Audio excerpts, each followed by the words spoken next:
Hello. Tonight, we begin with the most fascinating fairy tale. So before you get comfortable, take a moment to like the video and subscribe, but only if you genuinely enjoy what I do here. And let me know in the comments where you're tuning in from and what time it is for you. It's always fascinating to see who's joining us from around the world. Now, dim the lights. Maybe turn on a fan for that soft background hum, and let's ease into tonight's journey together. The history of Dwarf Long Nose. It is a great mistake to think that fairies, witches, magicians, and such people lived only in Eastern countries, and in such times as those of the Caliph Harun al-Rashid. Fairies and their like belong to every country and every age, and no doubt we should see plenty of them now, if we only knew how. In a large town in Germany, there lived, some couple of 100 years ago, a cobbler and his wife. They were poor and hard-working. The man sat all day in a little stall at the street corner and mended any shoes that were brought him.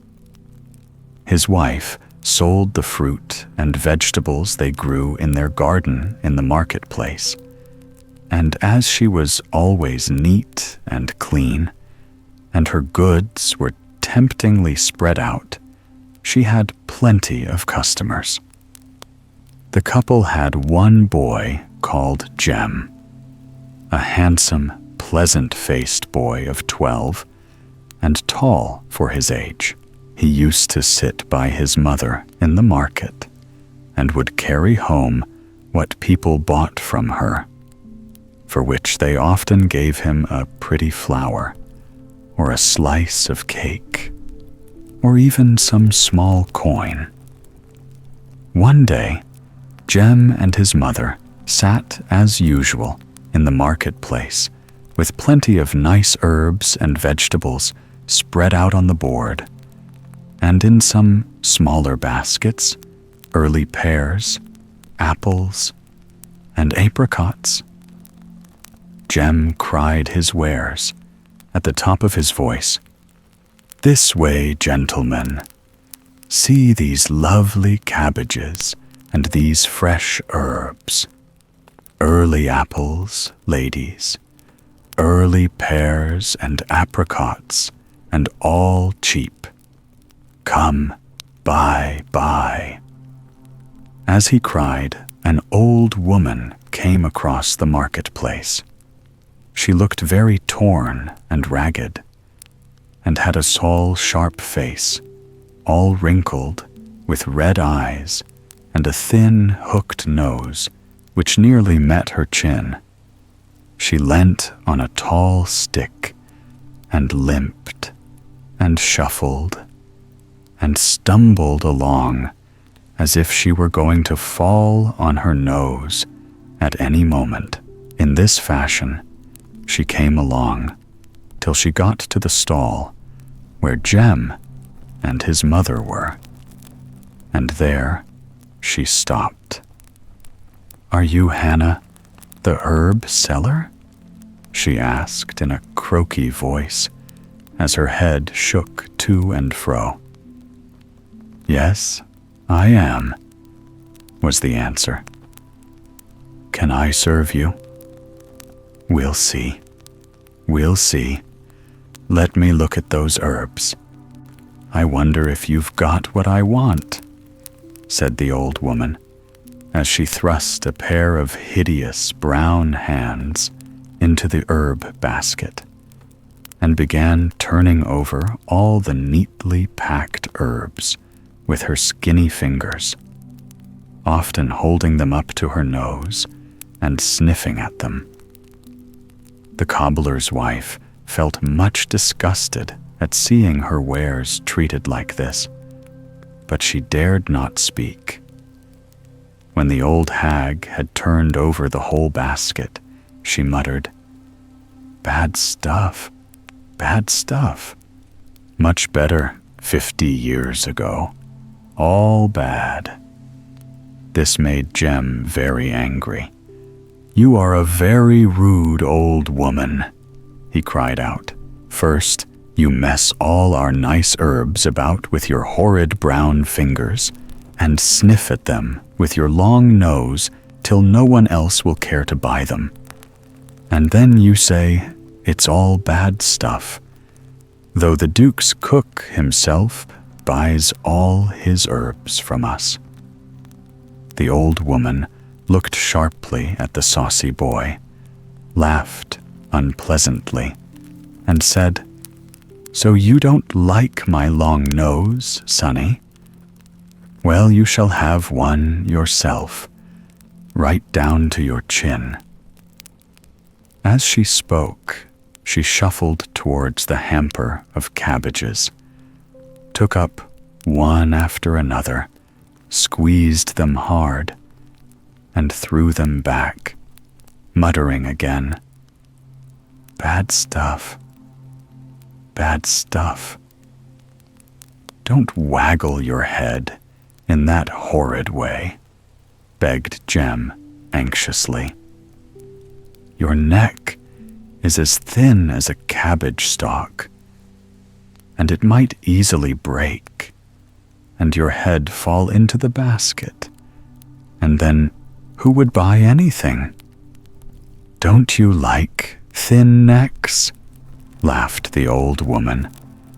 "Then you shan't have any, but a head stuck close between your shoulders so that it may be quite sure not to fall off." "Don't talk such nonsense to the child," said the mother at last. "If you wish to buy, please make haste, as you are keeping other customers away." "Very well, I will do as you ask," said the old woman with an angry look. "I will buy these 6 cabbages, but, as you see, I can only walk with my stick, and can carry nothing. Let your boy carry them home for me, and I'll pay him for his trouble."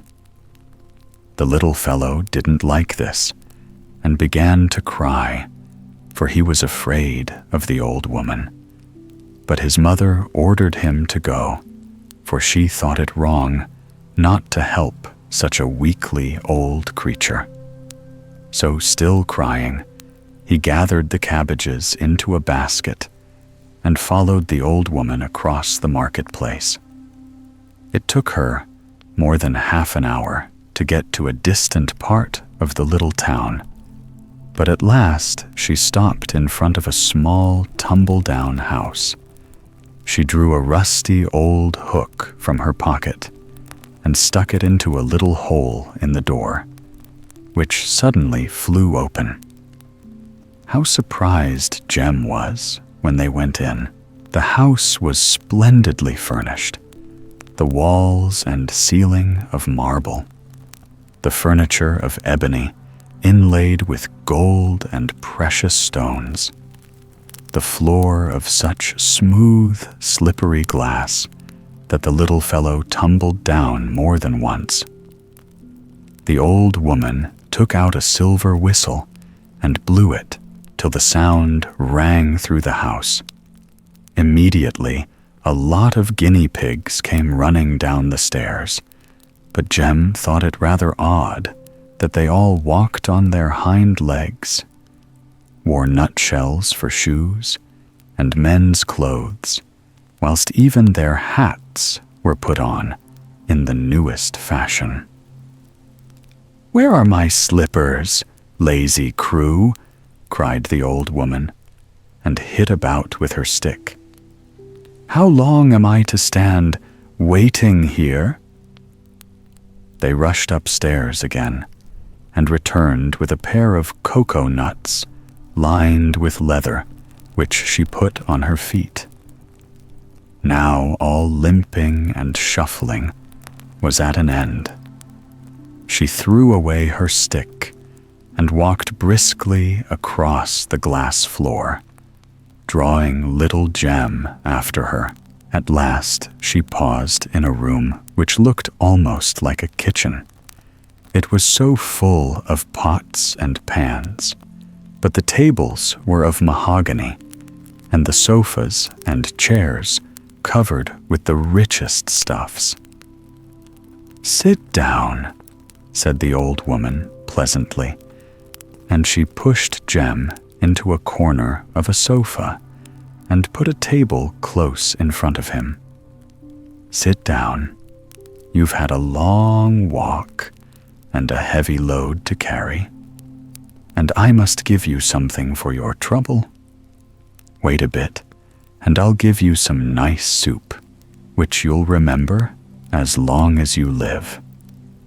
So saying, she whistled again. First came in guinea pigs in men's clothing. They had tied on large kitchen aprons, and in their belts were stuck carving knives and sauce ladles and such things. After them hopped in a number of squirrels. They too walked on their hind legs, wore full Turkish trousers, and little green velvet caps on their heads. They seemed to be the scullions, for they clambered up the walls and brought down pots and pans, eggs, flour, butter, and herbs, which they carried to the stove. Here the old woman was bustling about, and Jem could see that she was cooking something very special for him. At last the broth began to bubble and boil, and she drew off the saucepan and poured its contents into a silver bowl, which she set before Jem. "There, my boy," said she, "eat this soup, and then you'll have everything which pleased you so much about me. And you shall be a clever cook, too, but the real herb you'll never find. Why had your mother not got it in her basket?" The child could not think what she was talking about, but he quite understood the soup, which tasted most delicious. His mother had often given him nice things, but nothing had ever seemed so good as this. The smell of the herbs and spices rose from the bowl, and the soup tasted both sweet and sharp at the same time, and was very strong. As he was finishing it, the guinea pigs lit some Arabian incense, which gradually filled the room with clouds of blue vapor. They grew thicker and thicker, and the scent nearly overpowered the boy. He reminded himself that he must get back to his mother. But whenever he tried to rouse himself to go, he sank back again, drowsily, and at last he fell sound asleep in the corner of the sofa. Strange dreams came to him. He thought the old woman took off all his clothes and wrapped him up in a squirrel skin, and that he went about with the other squirrels and guinea pigs, who were all very pleasant and well-mannered, and waited on the old woman. First he learned to clean her cocoa-nut shoes with oil and to rub them up. Then he learnt to catch the little sun moths and rub them through the finest sieves, and the flour from them he made into soft bread for the toothless old woman. In this way, he passed from one kind of service to another, spending a year in each, till in the 4th year he was promoted to the kitchen. Here he worked his way up from under scullion to head pastry cook, and reached the greatest perfection.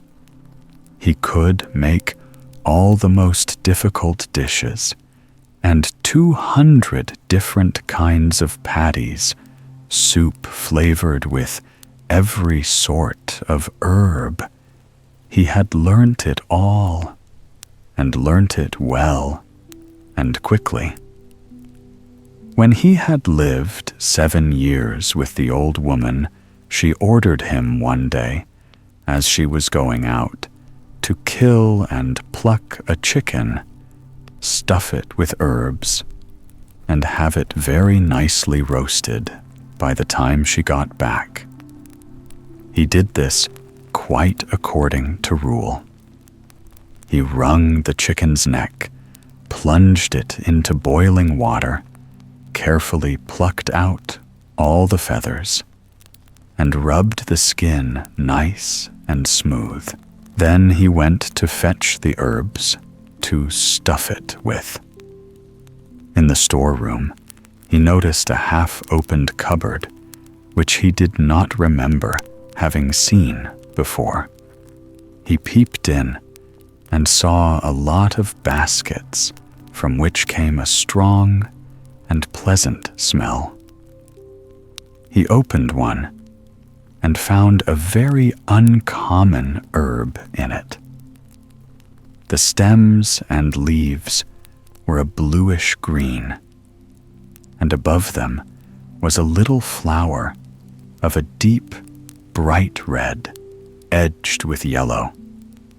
He gazed at the flower, smelt it, and found it gave the same strong, strange perfume which came from the soup the old woman had made him. But the smell was so sharp that he began to sneeze again and again, and at last he woke up. There he lay on the old woman's sofa and stared about him in surprise. Well, what odd dreams one does have, to be sure, he said to himself. Why, I could have sworn I had been a squirrel, a companion of guinea pigs and such creatures, and had become a great cook, too. How mother will laugh when I tell her, but won't she scold me, though, for sleeping away here in a strange house, instead of helping her at market? He jumped up and prepared to go.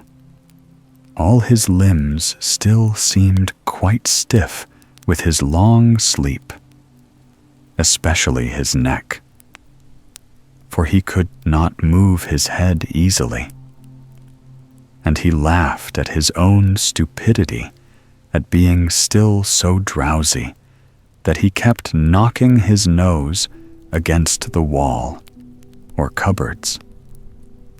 The squirrels and guinea pigs ran whimpering after him, as though they would like to go too, and he begged them to come when he reached the door, but they all turned and ran quickly back into the house again. The part of the town was out of the way, and Jem did not know the many narrow streets in it, and was puzzled by their windings and by the crowd of people who seemed excited about some show. From what he heard, he fancied they were going to see a dwarf, for he heard them call out, Just look at the ugly dwarf. What a long nose he has, and see how his head is stuck in between his shoulders, and only look at his ugly brown hands. If he had not been in such a hurry to get back to his mother, he would have gone too, for he loved shows with giants and dwarfs and the like. He was quite puzzled when he reached the marketplace. There sat his mother, with a good deal of fruit still in her baskets, so he felt he could not have slept so very long. But it struck him that she was sad, for she did not call to the passers-by, but sat with her head resting on her hand, and as he came nearer, he thought she looked paler than usual. He hesitated what to do, but at last he slipped behind her, laid a hand on her arm, and said, "Mammy, what's the matter? Are you angry with me?" She turned round quickly and jumped up with a cry of horror. "What do you want, you hideous dwarf?" she cried. "Get away! I can't bear such tricks." "But, mother dear, what's the matter with you?" repeated Jem, quite frightened. "You can't be well? Why do you want to drive your son away?" "I have said already, get away," replied Hannah quite angrily. "You won't get anything out of me by your games, you monstrosity." Oh dear, she must be wandering in her mind," murmured the lad to himself. "How can I manage to get her home? Dearest mother, do look at me close. Can't you see I am your own son, Jem?" "Well, did you ever hear such impudence?" asked Hannah, turning to a neighbor. "Just see that frightful dwarf. Would you believe that he wants me to think he is my son, Jem?" Then all the market women came round and talked all together and scolded as hard as they could, and said what a shame it was to make game of Mrs. Hannah, who had never got over the loss of her beautiful boy, who had been stolen from her 7 years ago. And they threatened to fall upon Jem and scratch him well if he did not go away at once. Poor Jem did not know what to make of it all.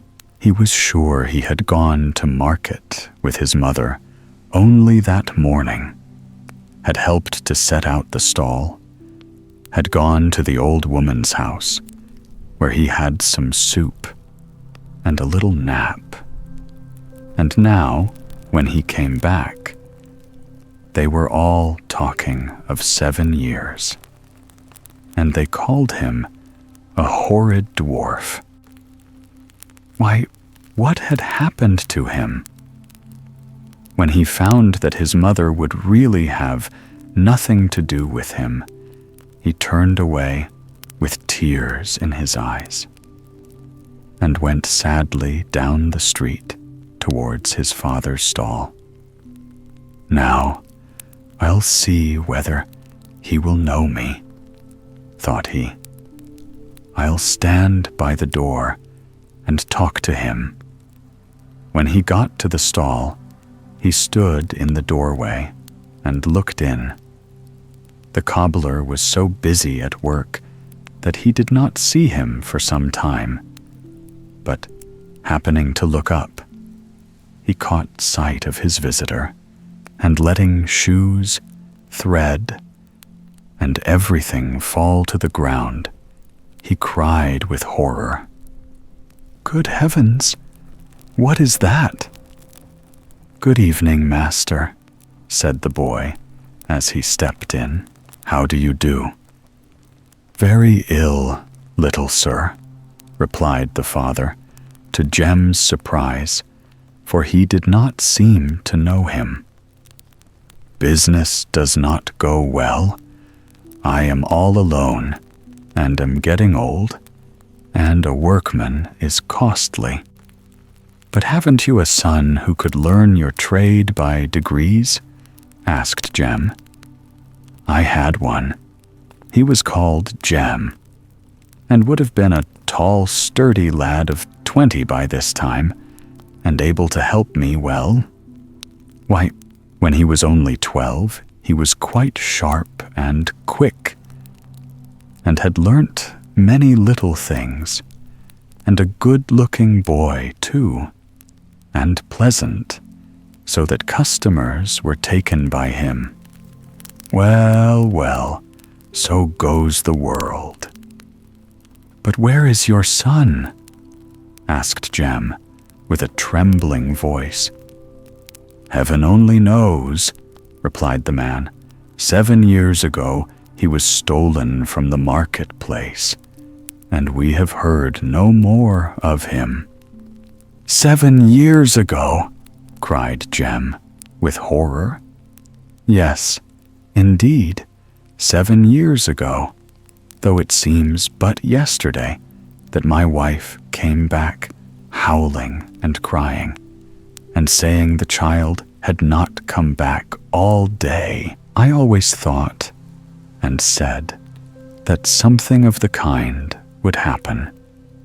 Jem was a beautiful boy, and everyone made much of him, and my wife was so proud of him, and liked him to carry the vegetables and things to grand folks' houses, where he was petted and made much of. But I used to say, 'Take care, the town is large, there are plenty of bad people in it. Keep a sharp eye on Jem.' And so it happened.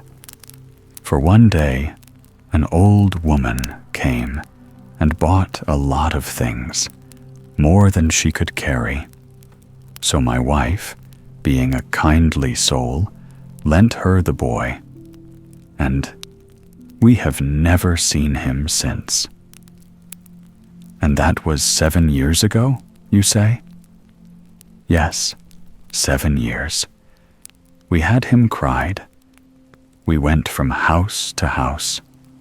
Many knew the pretty boy, and were fond of him, but it was all in vain.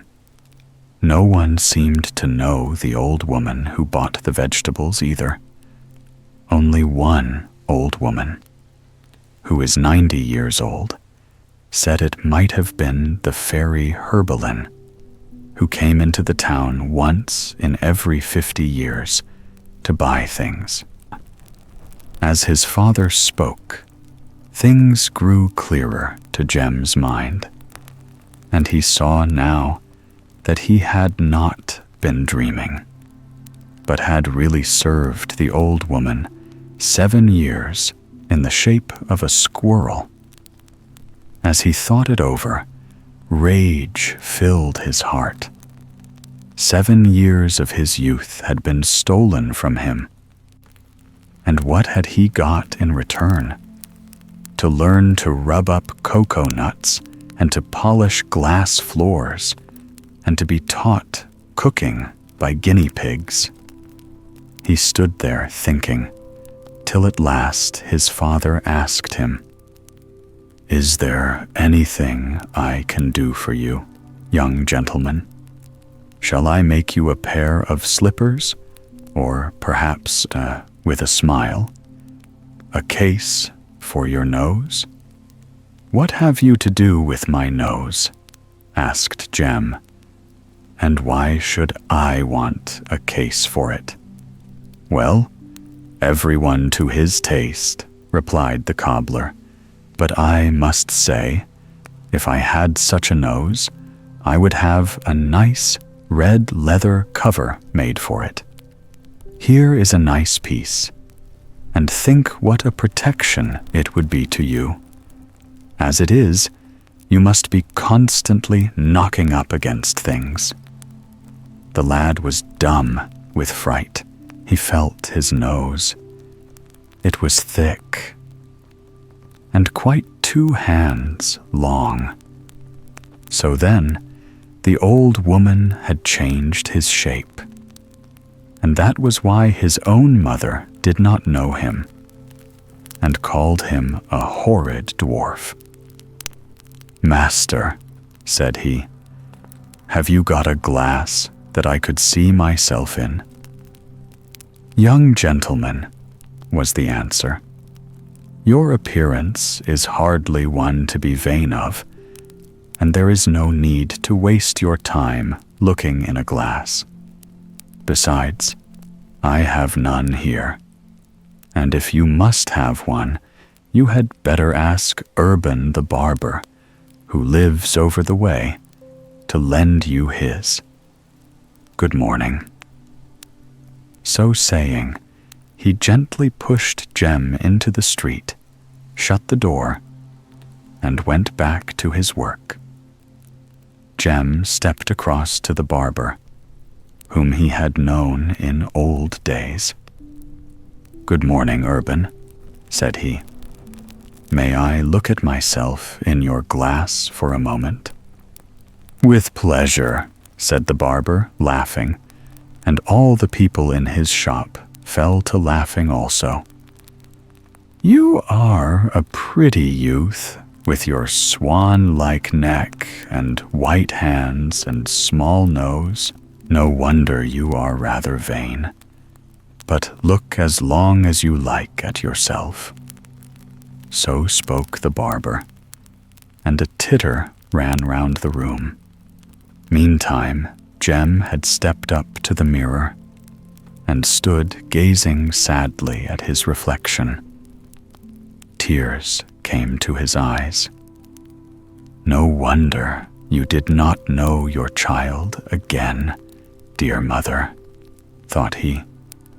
"He wasn't like this when you were so proud of his looks."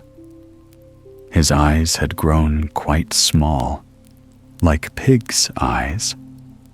His nose was huge and hung down over his mouth and chin. His throat seemed to have disappeared altogether, and his head was fixed stiffly between his shoulders. He was no taller than he had been 7 years ago, when he was not much more than 12 years old, but he made up in breadth, and his back and chest had grown into lumps like 2 great sacks. His legs were small and spindly, but his arms were as large as those of a well-grown man, with large brown hands and long skinny fingers. Then he remembered the morning when he had first seen the old woman, and her threats to him, and without saying a word, he left the barber's shop.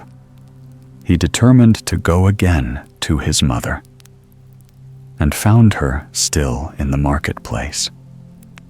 He begged her to listen quietly to him, and he reminded her of the day when he went away with the old woman, and of many things in his childhood, and told her how the fairy had bewitched him, and he had served her 7 years. Hannah did not know what to think. The story was so strange, and it seemed impossible to think her pretty boy and this hideous dwarf were the same. At last she decided to go and talk to her husband about it.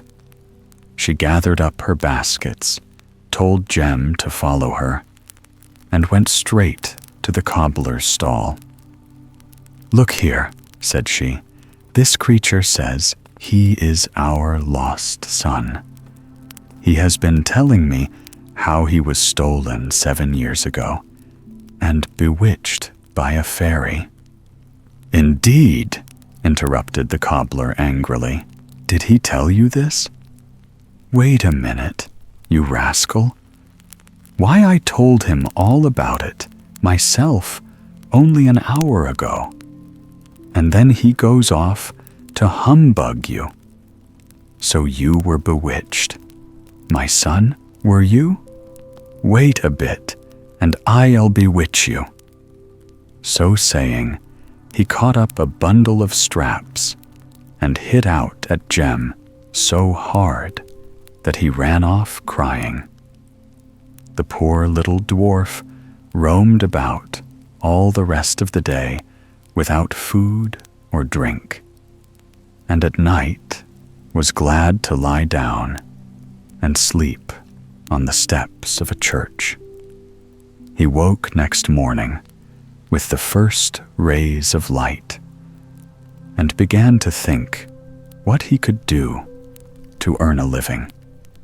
Suddenly, he remembered that he was an excellent cook, and he determined to look out for a place.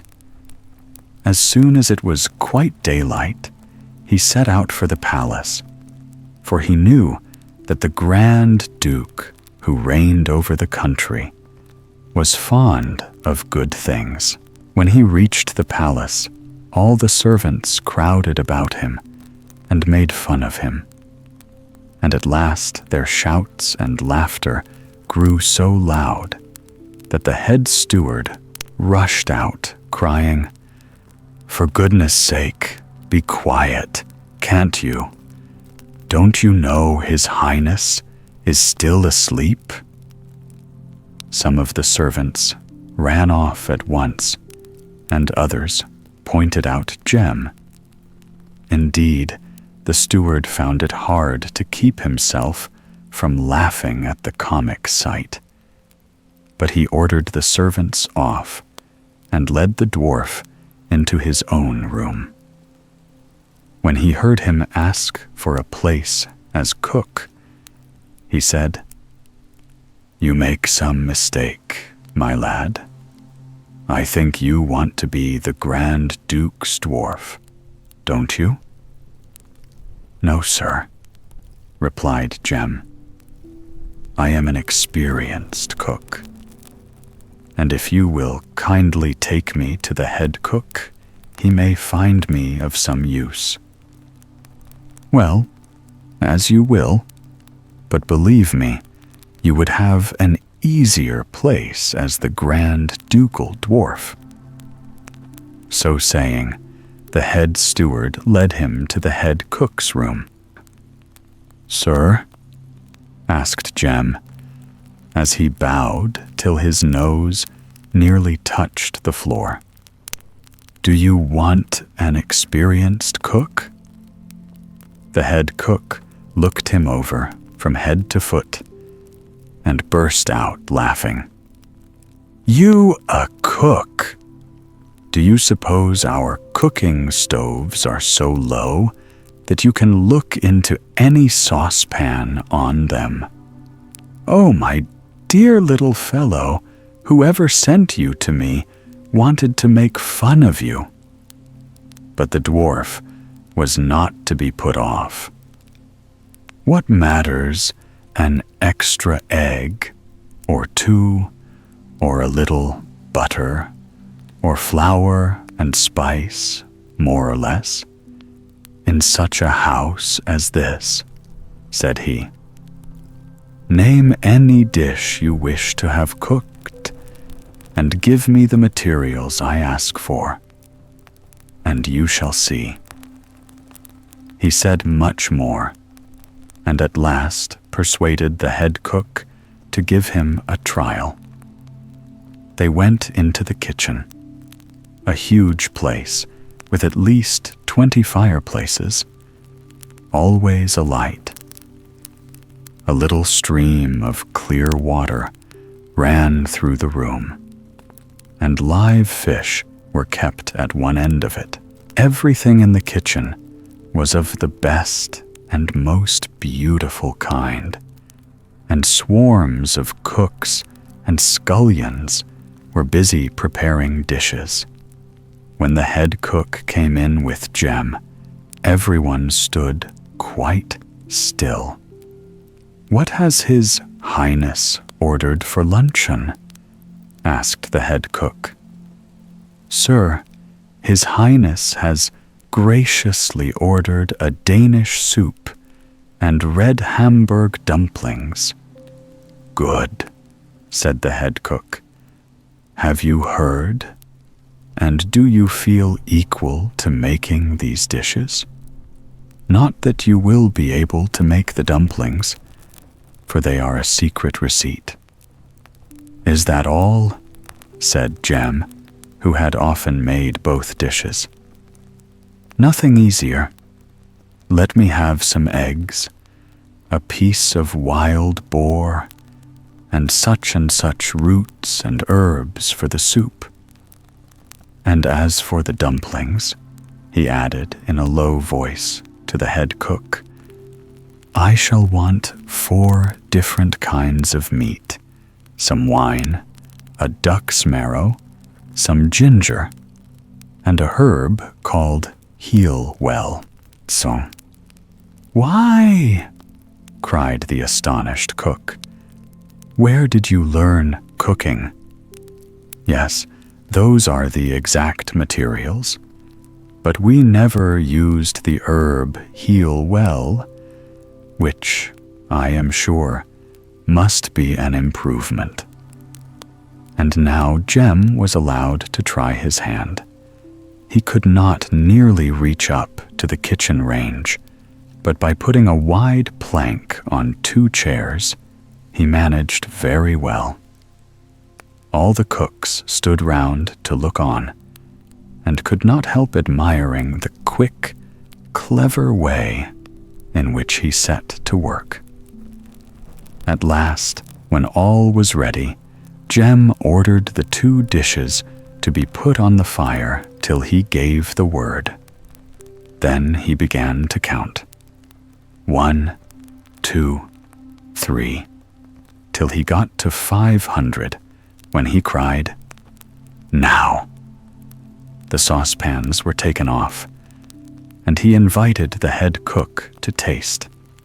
The first cook took a golden spoon, washed and wiped it, and handed it to the head cook, who solemnly approached, tasted the dishes, and smacked his lips over them. "First rate, indeed," he exclaimed. "You certainly are a master of the art, little fellow. And the herb heel well gives a particular relish." As he was speaking, the Duke's valet came to say that His Highness was ready for luncheon, and it was served at once in silver dishes. The head cook took Jem to his own room, but had hardly had time to question him before he was ordered to go at once to the Grand Duke. He hurried on his best clothes and followed the messenger. The Grand Duke was looking much pleased. He had emptied the dishes and was wiping his mouth as the head cook came in. "Who cooked my luncheon today?" asked he. "I must say, your dumplings are always very good, but I don't think I ever tasted anything so delicious as they were today. Who made them?" "It is a strange story, Your Highness," said the cook, and told him the whole matter, which surprised the Duke so much that he sent for the dwarf and asked him many questions. Of course, Jem could not say he had been turned into a squirrel, but he said he was without parents and had been taught cooking by an old woman.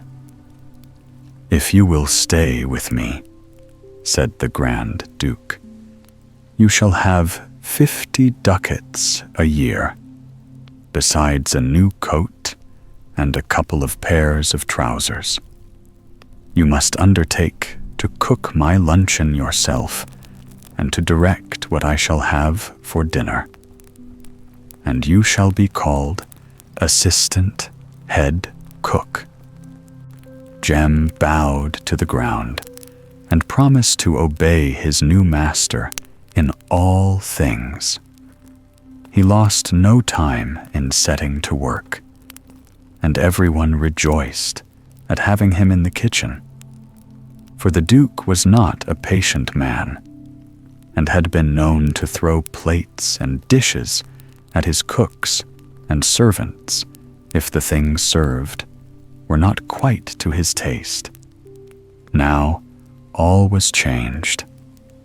He never even grumbled at anything, had 5 meals instead of 3, thought everything delicious, and grew fatter daily. And so Jem lived on for 2 years, much respected and considered, and only saddened when he thought of his parents. One day passed much like another, till the following incident happened. Dwarf Longnose, as he was always called, made a practice of doing his marketing as much as possible himself, and whenever time allowed, went to the market to buy his poultry and fruit. One morning, he was in the goose market, looking for some nice fat geese. No one thought of laughing at his appearance now. He was known as the Duke's special body cook, and every goosewoman felt honored if his nose turned her way.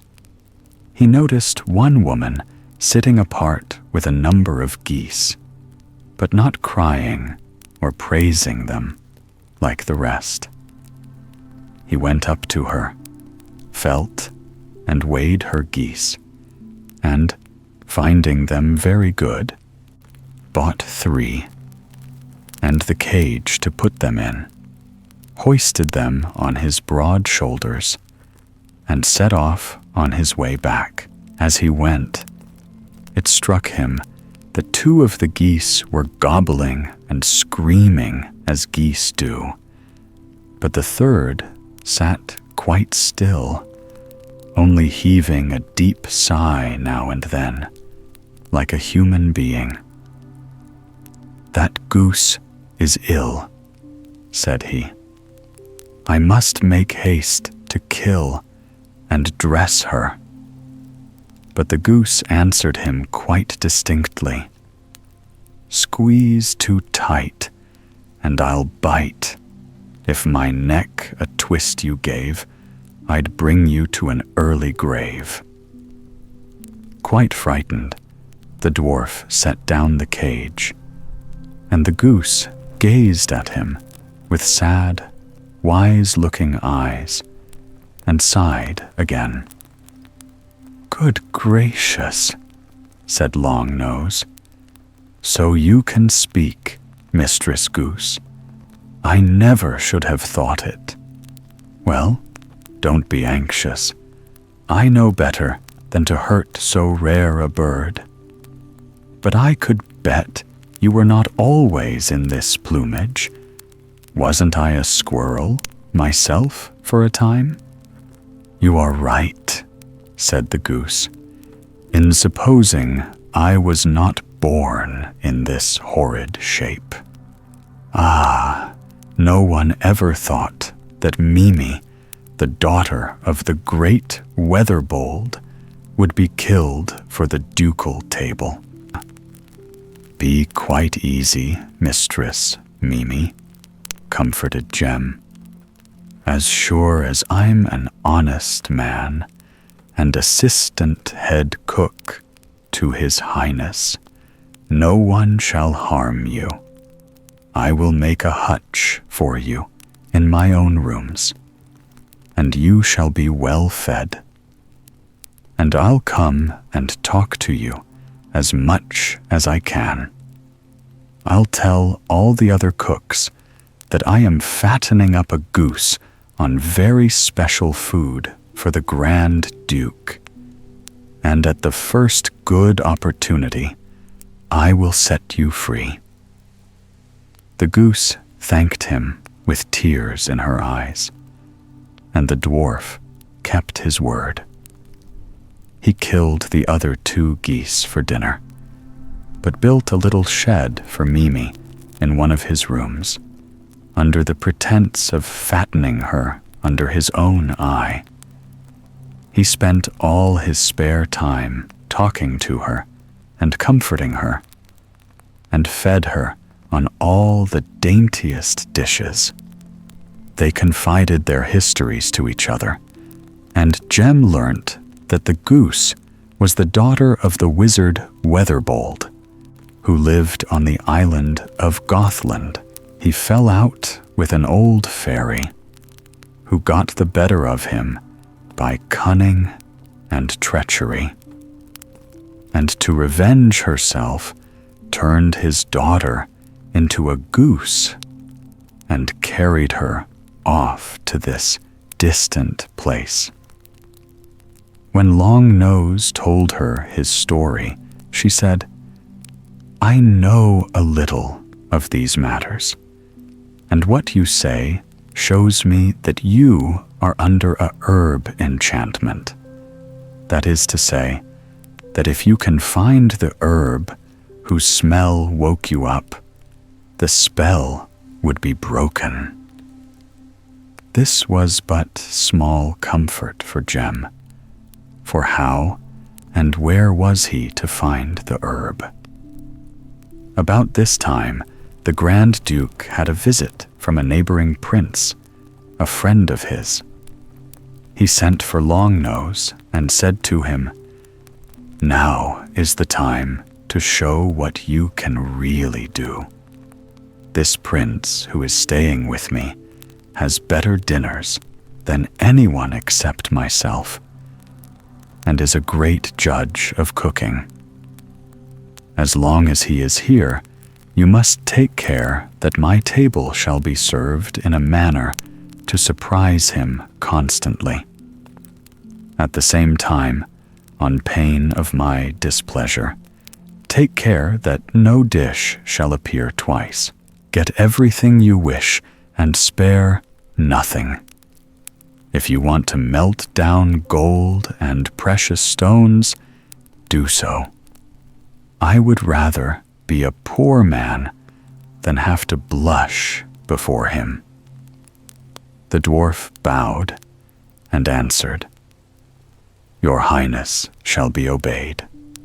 I will do all in my power to please you and the prince." From this time, the little cook was hardly seen except in the kitchen, where, surrounded by his helpers, he gave orders, baked, stewed, flavored, and dished up all manner of dishes. The prince had been a fortnight with the Grand Duke and enjoyed himself mightily. They ate 5 times a day, and the Duke had every reason to be content with the dwarf's talents, for he saw how pleased his guest looked. On the 15th day, the Duke sent for the dwarf and presented him to the prince. "You are a wonderful cook," said the prince, "and you certainly know what is good. All the time I have been here, you have never repeated a dish, and all were excellent. But tell me why you have never served the queen of all dishes, a suzerain pasty." The dwarf felt frightened, for he had never heard of this queen of pasties before. But he did not lose his presence of mind, and replied, "I have waited. hoping that your Highness's visit here would last some time, for I proposed to celebrate the last day of your stay with this truly royal dish." "Indeed," laughed the Grand Duke. "Then I suppose you would have waited for the day of my death to treat me to it, for you have never sent it up to me yet. However, you will have to invent some other farewell dish, for the pasty must be on my table tomorrow." "As your Highness pleases," said the dwarf, and took leave. But it did not please him at all. The moment of disgrace seemed at hand, for he had no idea how to make this pasty. He went to his rooms, very sad. As he sat there, lost in thought, the goose Mimi, who was left free to walk about, came up to him and asked what was the matter. When she heard, she said, "Cheer up, my friend. I know the dish quite well. We often had it at home, and I can guess pretty well how it was made." Then she told him what to put in, adding, "I think that will be all right. And if some trifle is left out, perhaps they won't find it out." Sure enough, next day, a magnificent pasty, all wreathed round with flowers, was placed on the table. Jem himself put on his best clothes and went into the dining hall. As he entered, the head carver was in the act of cutting up the pie and helping the Duke and his guests. The Grand Duke took a large mouthful and threw up his eyes as he swallowed it. Oh, this may well be called the Queen of Pasties, and at the same time my dwarf must be called the King of Cooks. Don't you think so, dear friend?" The prince took several small pieces, tasted, and examined carefully, and then said with a mysterious and sarcastic smile, "The dish is very nicely made, but the suzerain is not quite complete, as I expected." The Grand Duke flew into a rage. "Dog of a cook," he shouted. "How dare you serve me so? I've a good mind to chop off your great head as a punishment. For mercy's sake, don't, Your Highness. I made the pasty according to the best rules. Nothing has been left out. Ask the prince what else I should have put in." The prince laughed. "I was sure you could not make this dish as well as my cook, friend Longnose. Know then that a herb is wanting called relish, which is not known in this country, but which gives the pasty its peculiar flavor, and without which your master will never taste it to perfection." The Grand Duke was more furious than ever.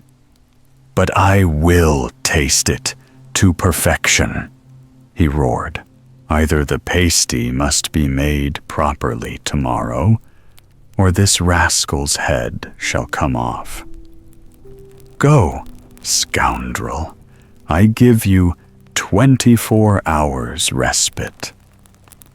The poor dwarf hurried back to his room and poured out his grief to the goose. "Oh, is that all?" said she. "Then I can help you, for my father taught me to know all plants and herbs. Luckily, this is a new moon just now, for the herb only springs up at such times. But tell me, are there chestnut trees near the palace?" "Oh, yes," cried Long Nose, much relieved.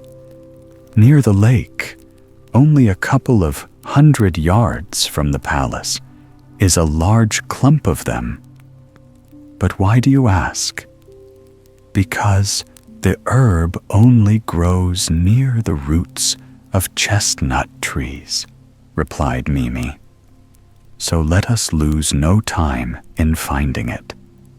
Take me under your arm and put me down out of doors, and I'll hunt for it."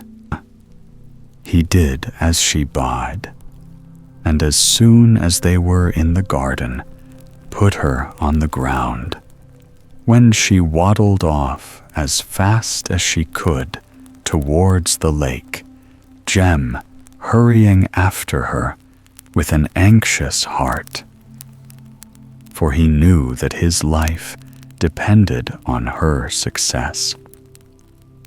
The goose hunted everywhere, but in vain. She searched under each chestnut tree, turning every blade of grass with her bill. Nothing to be seen, and evening was drawing on. Suddenly, the dwarf noticed a big old tree standing alone on the other side of the lake. "Look," cried he, "let us try our luck there." The goose fluttered and skipped in front, and he ran after as fast as his little legs could carry him. The tree cast a wide shadow, and it was almost dark beneath it. But suddenly, the goose stood still, flapped her wings with joy, and plucked something, which she held out to her astonished friend, saying, "There it is, and there is more growing here, so you will have no lack of it." The dwarf stood gazing at the plant. It gave out a strong, sweet scent, which reminded him of the day of his enchantment. The stems and leaves were a bluish green, and it bore a dark, bright red flower with a yellow edge. "What a wonder!" cried Long Nose. "I do believe this is the very herb which changed me from a squirrel into my present miserable form. Shall I try an experiment?" "Not yet," said the goose. "Take a good handful of the herb with you, and let us go to your rooms. We will collect all your money and clothes together, and then we will test the powers of the herb." So they went back to Jem's rooms, and here he gathered together some 50 ducats he had saved, his clothes and shoes, and tied them all up in a bundle. Then he plunged his face into the bunch of herbs and drew in their perfume.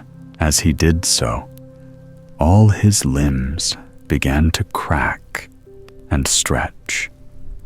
He felt his head rising above his shoulders. He glanced down at his nose and saw it grow smaller and smaller. His chest and back grew flat, and his legs grew long. The goose looked on in amazement. "Oh, how big and how beautiful you are," she cried. "Thank heaven, you are quite changed." Jem folded his hands in thanks, as his heart swelled with gratitude. But his joy did not make him forget all he owed to his friend Mimi. "I owe you my life and my release," he said, "for without you, I should never have regained my natural shape, and indeed would soon have been beheaded. I will now take you back to your father, who will certainly know how to disenchant you." The goose accepted his offer with joy, and they managed to slip out of the palace unnoticed by anyone.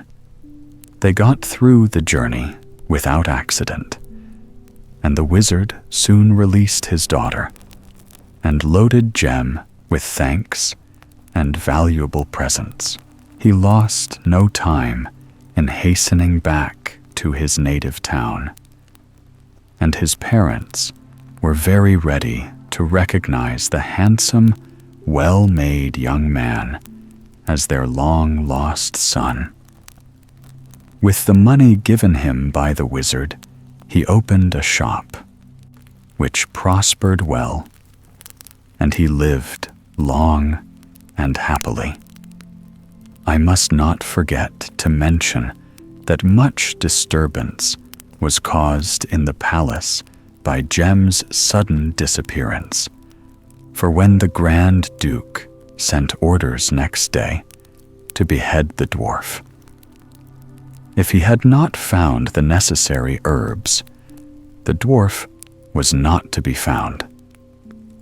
The prince hinted that the Duke had allowed his cook to escape and had therefore broken his word.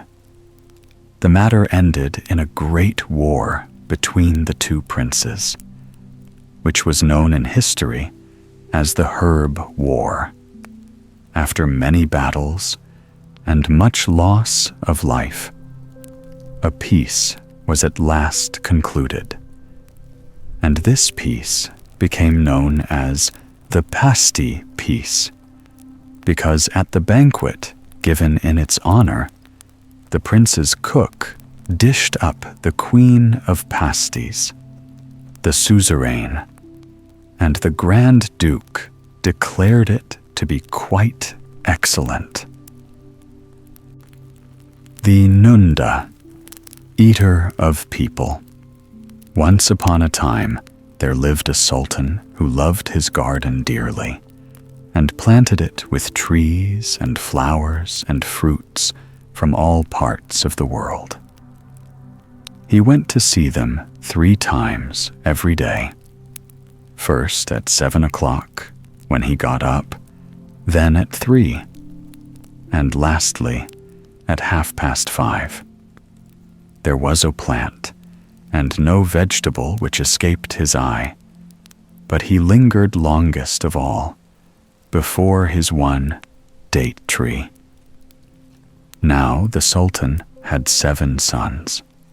6 of them he was proud of, for they were strong and manly.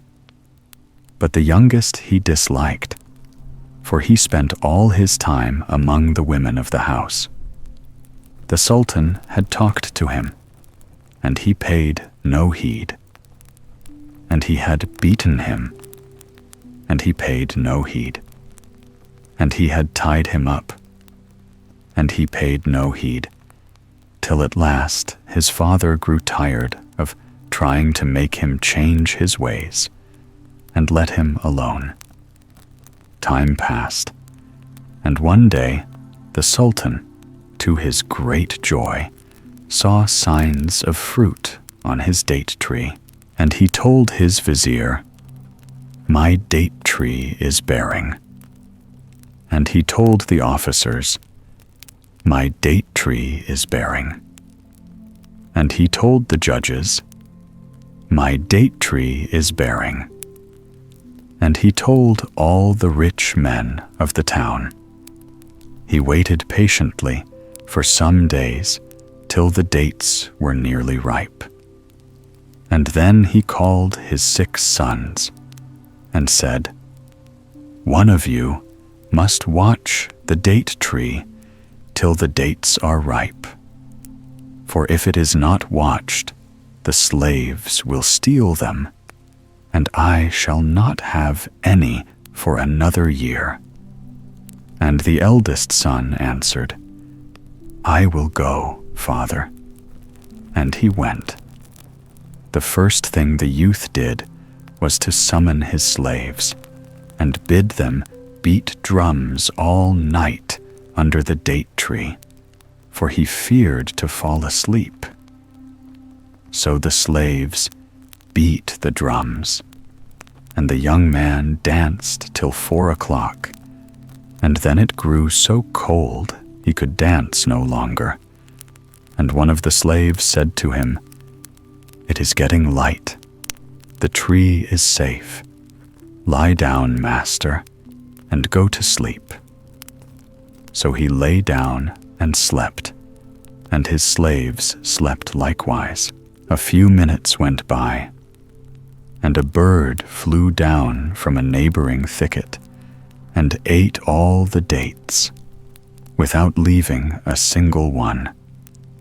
And when the tree was stripped bare, the bird went as it had come. Soon after, one of the slaves woke up and looked for the dates, but there were no dates to see. Then he ran to the young man and shook him, saying, "Your father set you to watch the tree, and you have not watched, and the dates have all been eaten by a bird." The lad jumped up and ran to the tree to see for himself, but there was not a date anywhere, and he cried aloud, "What am I to say to my father? Shall I tell him that the dates have been stolen, or that a great rain fell and a great storm blew? But he will send me to gather them up and bring them to him, and there are none to bring. Shall I tell him that Bedouins drove me away? And when I returned, there were no dates." And he will answer, "You had slaves. Did they not fight with the Bedouins?"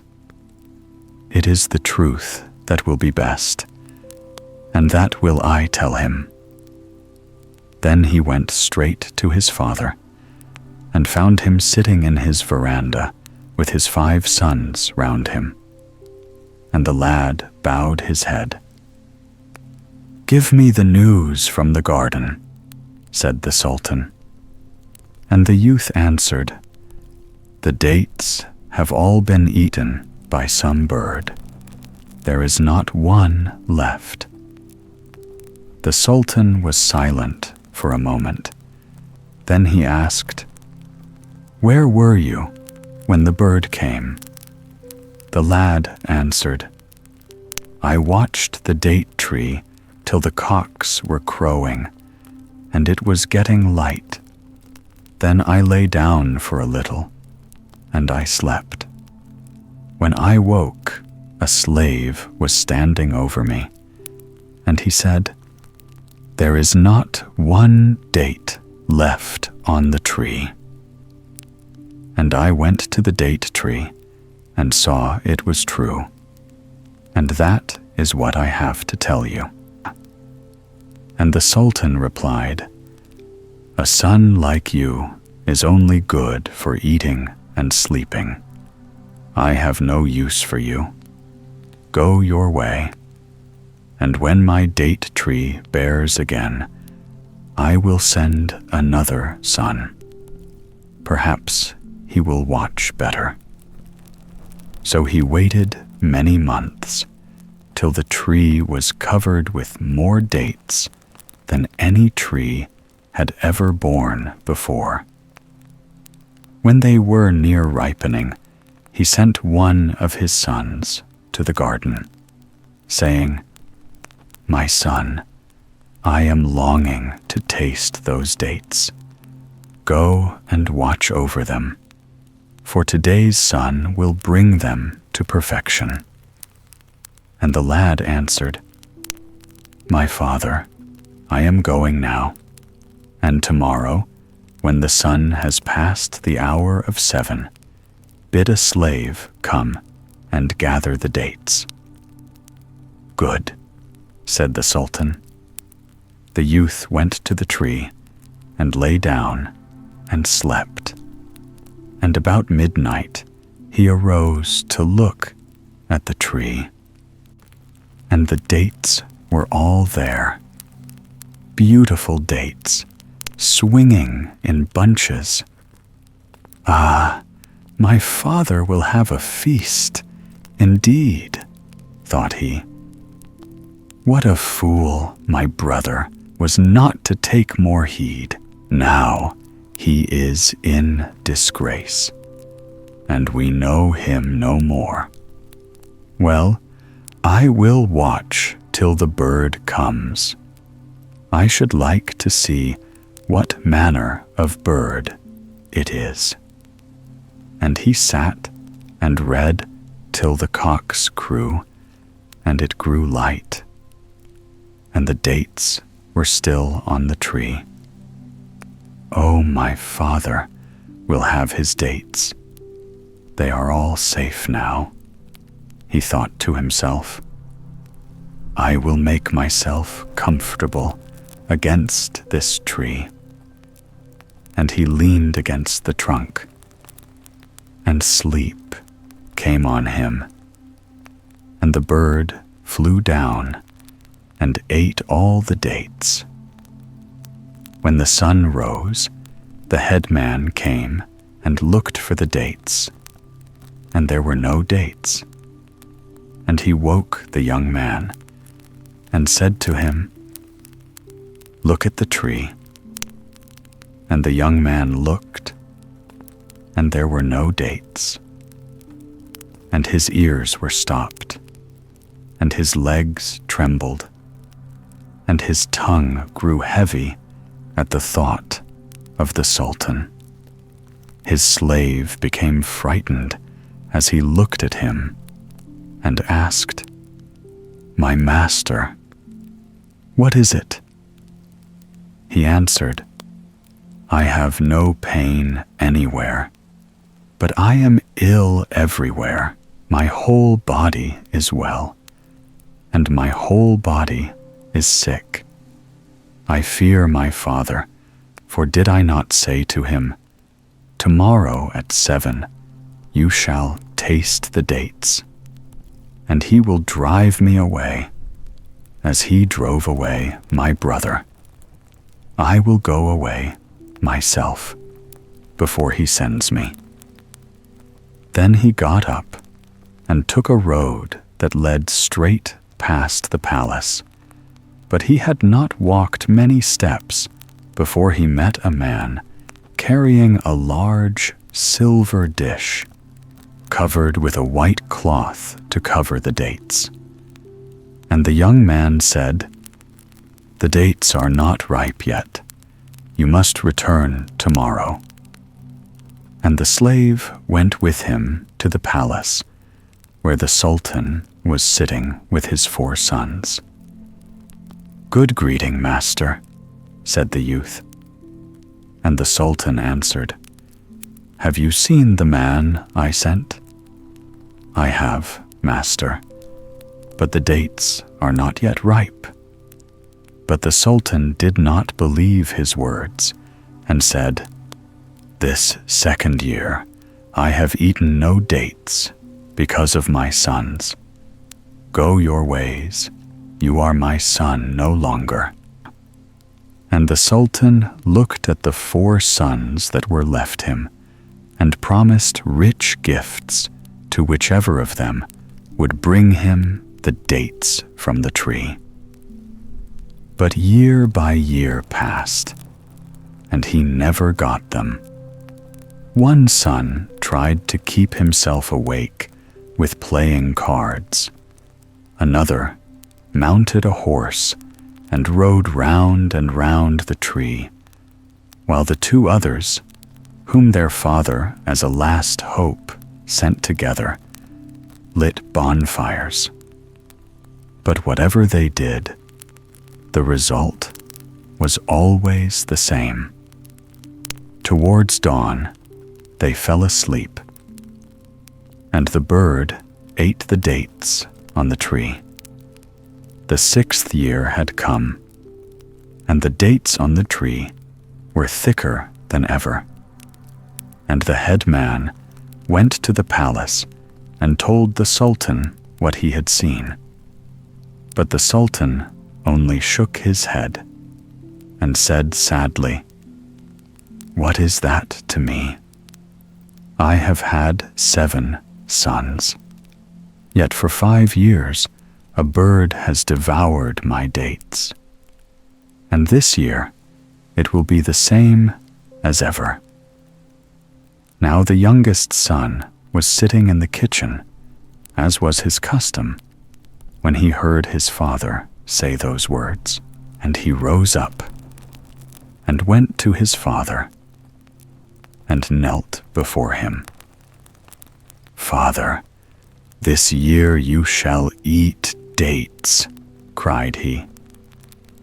"And on the tree are 5 great bunches, and each bunch I will give to a separate nation, for the nations in the town are 5. This time I will watch the date tree myself." But his father and his mother laughed heartily and thought his words idle talk. One day, news was brought to the Sultan that the dates were ripe, and he ordered one of his men to go and watch the tree. His son, who happened to be standing by, heard the order, and he said, "How is it that you have bidden a man to watch the tree when I, your son, am left?" And his father answered, "Ah, 6 were of no use, and where they failed, will you succeed?" But the boy replied, "Have patience today, and let me go, and tomorrow you shall see whether I bring you dates or not." "Let the child go, master," said his wife. "Perhaps we shall eat the dates, or perhaps we shall not. But let him go." And the Sultan answered, "I do not refuse to let him go, but my heart distrusts him. His brothers all promised fair, and what did they do?" But the boy entreated, saying, "Father, if you and I and mother be alive tomorrow, you shall eat the dates." "Go then," said his father. When the boy reached the garden, he told the slaves to leave him, and to return home themselves and sleep. When he was alone, he laid himself down and slept fast till 1 o'clock, when he arose and sat opposite the date tree. Then he took some Indian corn out of one fold of his dress, and some sandy grit out of another, and he chewed the corn till he felt he was growing sleepy, and then he put some grit into his mouth, and that kept him awake till the bird came. It looked about at first without seeing him, and whispering to itself, "There is no one here," fluttered lightly on to the tree, and stretched out his beak for the dates. Then the boy stole softly up, and caught it by the wing. The bird turned and flew quickly away. But the boy never let go, not even when they soared high into the air. "Son of Adam," the bird said, when the tops of the mountains looked small below them. "If you fall, you will be dead long before you reach the ground. So go your way, and let me go mine." But the boy answered, "Wherever you go, I will go with you. You cannot get rid of me." "I did not eat your dates," persisted the bird, "and the day is dawning. Leave me to go my way." But again the boy answered him, "My 6 brothers are hateful to my father, because you came and stole the dates. And today my father shall see you, and my brothers shall see you, and all the people of the town, great and small, shall see you. And my father's heart will rejoice. Well, if you will not leave me, I will throw you off," said the bird. So it flew up higher still, so high that the earth shone like one of the other stars. "How much of you will be left if you fall from here?" asked the bird. "If I die, I die," said the boy, "but I will not leave you."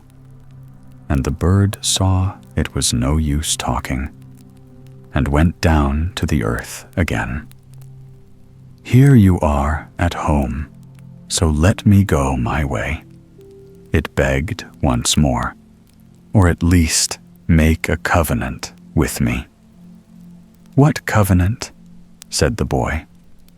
"Save me from the sun," replied the bird, "and I will save you from rain." "How can you do that? And how can I tell if I can trust you?" "Pull a feather from my tail and put it in the fire, and if you want me, I will come to you wherever I am." And the boy answered, "Well, I agree. Go your way. Farewell, my friend. When you call me, if it is from the depths of the sea, I will come." The lad watched the bird out of sight. Then he went straight to the date tree. And when he saw the dates, his heart was glad, and his body felt stronger, and his eyes brighter than before. And he laughed out loud with joy, and said to himself, "This is my luck. Mine sit in the kitchen. Farewell, date tree. I am going to lie down. What ate you will eat you no more." The sun was high in the sky before the headman, whose business it was, came to look at the date tree, expecting to find it stripped of all its fruit. But when he saw the dates so thick that they almost hid the leaves, he ran back to his house and beat a big drum till everybody came running, and even the little children wanted to know what had happened. "What is it? What is it, headman?" cried they. "Ah, it is not a son that the master has, but a lion. This day Sit in the kitchen has uncovered his face before his father." "But how, headman?" "Today the people may eat the dates." "Is it true, headman?" "Oh, yes, it is true. But let him sleep till each man has brought forth a present. He who has fowls, let him take fowls. He who has a goat, let him take a goat. He who has rice, let him take rice. And the people did as he had said. Then they took the drum and went to the tree where the boy lay sleeping. And they picked him up and carried him away with horns and clarionets and drums, with clappings of hands and shrieks of joy, straight to his father's house. When his father heard the noise and saw the baskets made of green leaves, brimming over with dates, and his son borne high on the necks of slaves, his heart leaped, and he said to himself, "Today, at last, I shall eat dates." And he called his wife to see what her son had done, and ordered his soldiers to take the boy and bring him to his father. "What news, my son?" said he. "News? I have no news, except that if you will open your mouth, you shall see what dates taste like." And he plucked a date and put it into his father's mouth. "Ah, you are indeed my son," cried the Sultan. "You do not take after those fools, those good-for-nothings, but tell me, what did you do with the bird? For it was you, and you only, who watched for it." "Yes, it was I who watched for it, and who saw it. And it will not come again, neither for its life, nor for your life, nor for the lives of your children. Oh, once I had 6 sons, and now I have only one. It is you, whom I called a fool, who have given me the dates. As for the others, I want none of them." But his wife rose up and went to him and said, "Master, do not, I pray you, reject them." And she entreated long, till the Sultan granted her prayer, for she loved the 6 elder ones more than her last one.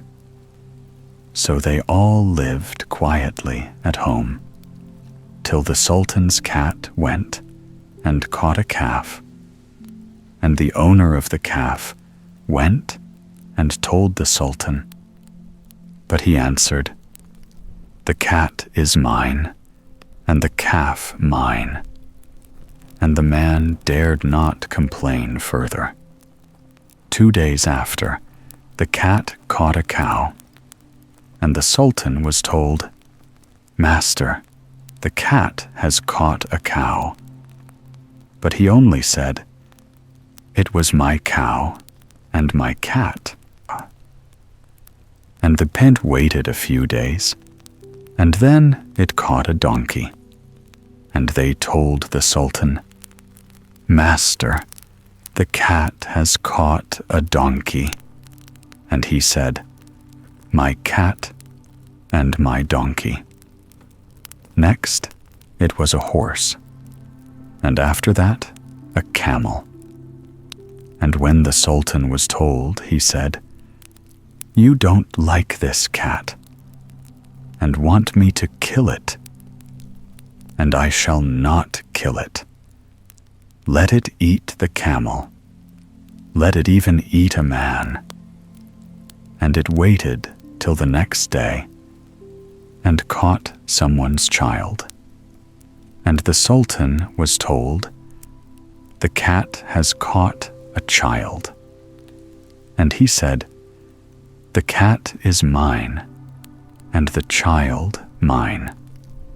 Then it caught a grown-up man, After that, the cat left the town and took up its abode in a thicket near the road.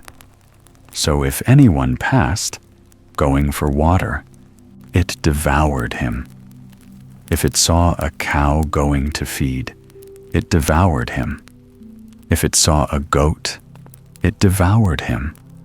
Whatever went along that road, the cat caught and ate.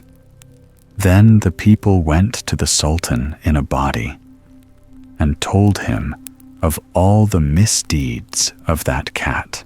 But he answered as before, "The cat is mine, and the people are mine." And no man dared kill the cat, which grew bolder and bolder, and at last came into the town to look for its prey. One day, the Sultan said to his 6 sons, "I am going into the country to see how the wheat is growing, and you shall come with me." They went on merrily along the road, till they came to a thicket, when out sprang the cat, and killed 3 of the sons. "The cat! The cat!" shrieked the soldiers who were with him.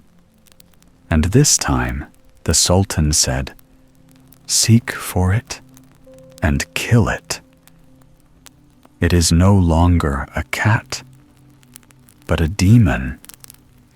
And the soldiers answered him, "Did we not tell you, master, what the cat was doing? And did you not say, 'My cat and my people'?" And he answered, "True, I said it." Now the youngest son had not gone with the rest, but had stayed at home with his mother. And when he heard that his brothers had been killed by the cat, he said, "Let me go, that it may slay me also." His mother entreated him not to leave her, but he would not listen. And he took his sword and a spear and some rice cakes, and went after the cat, which by this time had run of to a great distance. The lad spent many days hunting the cat, which now bore the name of the Nunda, eater of people. But though he killed many wild animals, he saw no trace of the enemy he was hunting for. There was no beast, however fierce, that he was afraid of, till at last his father and mother begged him to give up the chase after the Nunda. But he answered, "What I have said, I cannot take back. If I am to die, then I die. But every day I must go and seek for the Nunda." And again his father offered him what he would, even the crown itself. But the boy would hear nothing, and went on his way. Many times his slaves came and told him, "We have seen footprints, and today we shall behold the Nunda." But the footprints never turned out to be those of the Nunda. They wandered far through deserts and through forests, and at length came to the foot of a great hill. And something in the boy's soul whispered that here was the end of all their seeking, and today they would find the Nunda. But before they began to climb the mountain, the boy ordered his slaves to cook some rice, and they rubbed the stick to make a fire. And when the fire was kindled, they cooked the rice and ate it. Then they began their climb. Suddenly, when they had almost reached the top, a slave who was on in front cried, "Master! Master!" And the boy pushed on to where the slave stood. And the slave said, "Cast your eyes down to the foot of the mountain." And the boy looked, and his soul told him it was the Nunda. And he crept down with his spear in his hand, and then he stopped and gazed below him. "This must be the real Nunda," thought he. "My mother told me its ears were small, and this one's are small. She told me it was broad and not long, and this is broad and not long.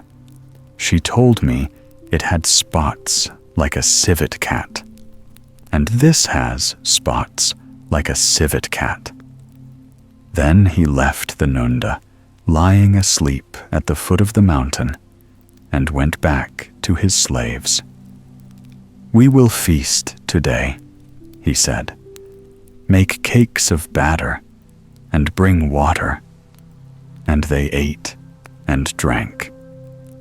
And when they had finished, he bade them hide the rest of the food in the thicket, that if they slew the Nunda, they might return and eat and sleep before going back to the town.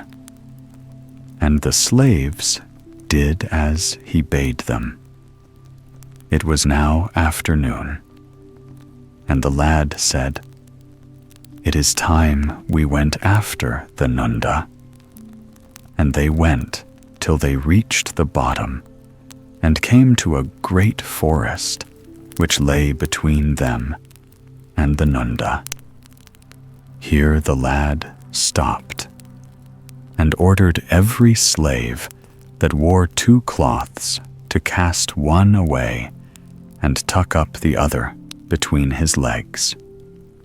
"For," said he, "the wood is not a little one. Perhaps we may be caught by the thorns, or perhaps we may have to run before the Nunda, and the cloth might bind our legs and cause us to fall before it." And they answered, "Good, master," and did as he bade them. Then they crawled on their hands and knees to where the Nunda lay asleep. Noiselessly they crept along till they were quite close to it. Then, at a sign from the boy, they threw their spears. The Nunda did not stir. The spears had done their work, but a great fear seized them all, and they ran away and climbed the mountain. The sun was setting when they reached the top, and glad they were to take out the fruit and the cakes and the water which they had hidden away, and sit down and rest themselves. And after they had eaten and were filled, they lay down and slept till morning. When the dawn broke, they rose up and cooked more rice and drank more water.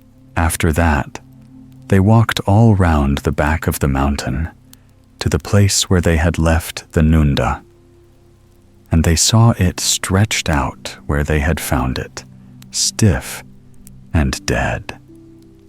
And they took it up and carried it back to the town, singing as they went, "He has killed the Nunda, the eater of people." And when his father heard the news, and that his son was come, and was bringing the Nunda with him, He felt that the man did not dwell on the earth, whose joy was greater than his. And the people bowed down to the boy, and gave him presents, and loved him, because he had delivered them from the bondage of fear, and had slain the Nunda. The Story of Hassebu. Once upon a time, there lived a poor woman who had only one child, and he was a little boy called Hassebu. When he ceased to be a baby, and his mother thought it was time for him to learn to read, she sent him to school. And after he had done with school, he was put into a shop to learn how to make clothes, and did not learn. And he was put to do silversmith's work, and did not learn. And whatsoever he was taught, he did not learn it. His mother never wished him to do anything he did not like, so she said, "Well, stay at home, my son." And he stayed at home, eating and sleeping. One day, the boy said to his mother, "What was my father's business?" "He was a very learned doctor," answered she. "Where, then, are his books?" asked Hassebu. "Many days have passed, and I have thought nothing of them. But look inside and see if they are there." So Hassebu looked and saw they were eaten by insects, all but one book, which he took away and read. He was sitting at home one morning, poring over the medicine book, when some neighbors came by and said to his mother, "Give us this boy, that we may go together to cut wood." For wood cutting was their trade, and they loaded several donkeys with the wood, and sold it in the town. And his mother answered, "Very well. Tomorrow I will buy him a donkey, and you can all go together." So the donkey was bought, and the neighbors came, and they worked hard all day. And in the evening they brought the wood back into the town, and sold it for a good sum of money. And for 6 days they went and did the like.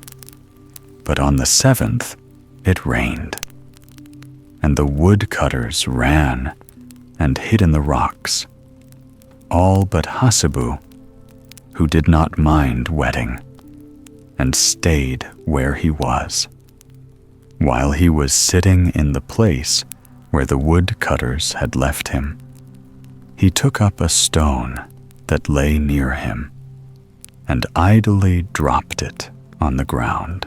It rang with a hollow sound, and he called to his companions, and said, "Come here and listen. The ground seems hollow." "Knock again," cried they. And he knocked and listened. "Let us dig," said the boy. And they dug, and found a large pit like a well, filled with honey up to the brim.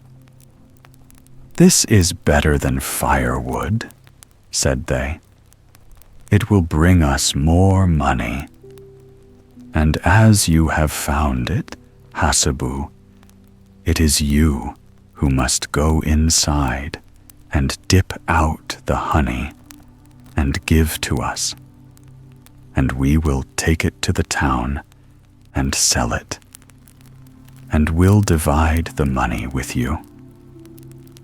The following day, each man brought every bowl and vessel he could find at home, and Hassebu filled them all with honey. And this he did every day for 3 months.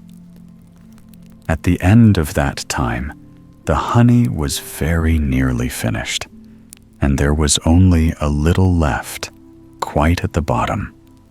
And that was very deep down, so deep that it seemed as if it must be right in the middle of the earth. Seeing this, the men said to Hassebu, "We will put a rope under your arms and let you down, so that you may scrape up all the honey that is left. And when you have done, we will lower the rope again, and you shall make it fast, and we will draw you up." "Very well," answered the boy, and he went down, and he scraped and scraped till there was not so much honey left as would cover the point of a needle. "Now," he cried. But they consulted together and said, "Let us leave him there inside the pit and take his share of the money. And we will tell his mother, 'Your son was caught by a lion and carried off into the forest. And we tried to follow him, but could not.'" Then they arose and went into the town and told his mother as they had agreed. And she wept much and made her mourning for many months. And when the men were dividing the money, one said, "Let us send a little to our friend's mother." And they sent some to her. And every day one took her rice and one oil. One took her meat and one took her cloth every day. It did not take long for Hassebu to find out that his companions had left him to die in the pit. But he had a brave heart and hoped that he might be able to find a way out for himself. So he at once began to explore the pit and found it ran back a long way underground. And by night he slept, and by day he took a little of the honey he had gathered and ate it. And so many days passed by. One morning, while he was sitting on a rock having his breakfast, a large scorpion dropped down at his feet, and he took a stone and killed it, fearing it would sting him. Then suddenly the thought darted into his head, "This scorpion must have come from somewhere. Perhaps there is a hole. I will go and look for it." And he felt all round the walls of the pit till he found a very little hole in the roof of the pit, with a tiny glimmer of light at the far end of it. Then his heart felt glad, and he took out his knife and dug, till the little hole became a big one, and he could wriggle himself through. And when he had got outside, he saw a large open space in front of him, and a path leading out of it. He went along the path, on and on, till he reached a large house with a golden door standing open. Inside was a great hall, and in the middle of the hall a throne set with precious stones and a sofa spread with the softest cushions. and he went in and lay down on it, and fell fast asleep, for he had wandered far. By and by, there was a sound of people coming through the courtyard, and the measured tramp of soldiers.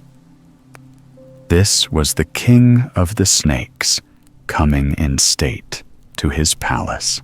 They entered the hall, but all stopped in surprise at finding a man lying on the king's own bed. The soldiers wished to kill him at once, but the king said, "Leave him alone. Put me on a chair." And the soldiers who were carrying him knelt on the floor, and he slid from their shoulders onto a chair. When he was comfortably seated, he turned to his soldiers and bade them wake the stranger gently. And they woke him, and he sat up and saw many snakes all round him, and one of them, very beautiful, decked in royal robes. "Who are you?" asked Hassebu. "I am the king of the snakes," was the reply, "and this is my palace. And will you tell me who you are and where you come from?" "My name is Hassebu, but whence I come I know not, nor whither I go."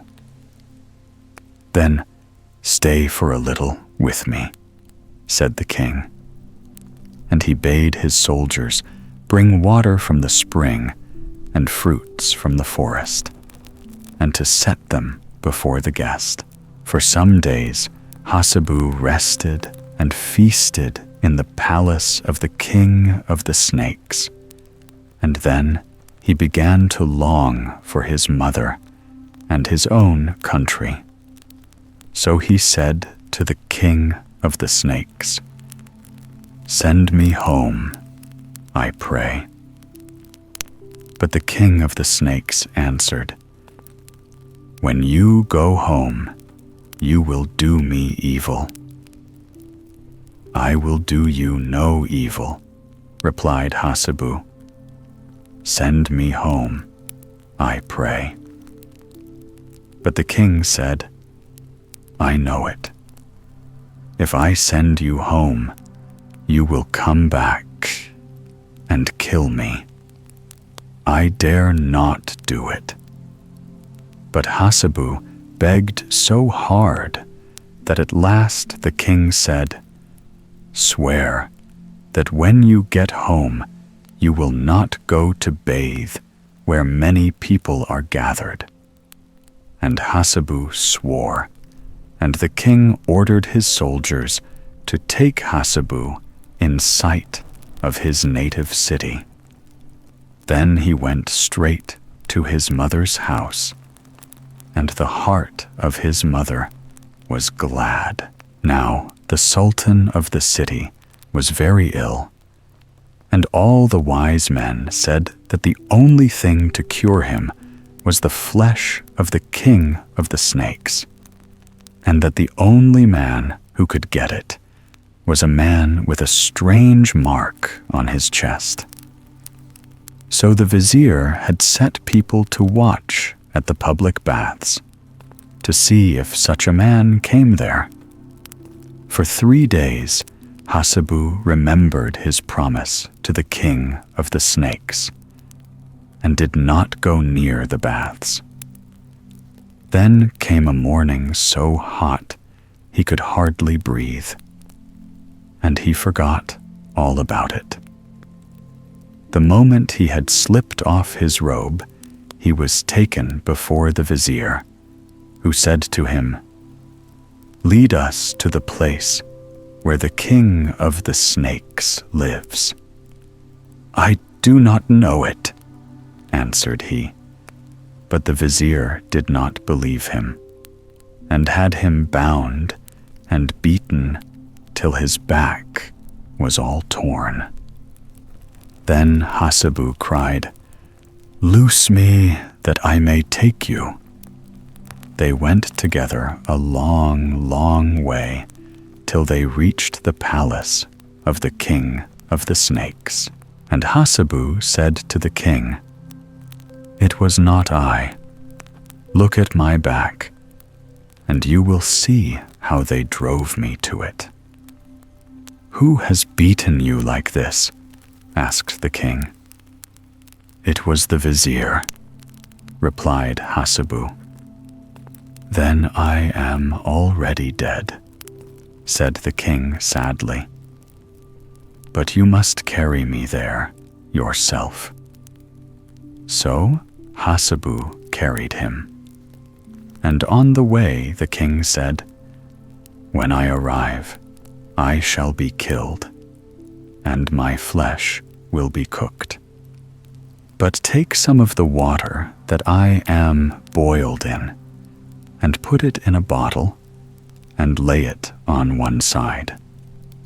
The vizier will tell you to drink it, but be careful not to do so. Then take some more of the water and drink it, and you will become a great physician. And the third supply you will give to the sultan. And when the vizier comes to you and asks, 'Did you drink what I gave you?' you must answer, 'I did, and this is for you.' And he will drink it and die, and your soul will rest." And they went their way into the town, and all happened as the king of the snakes had said.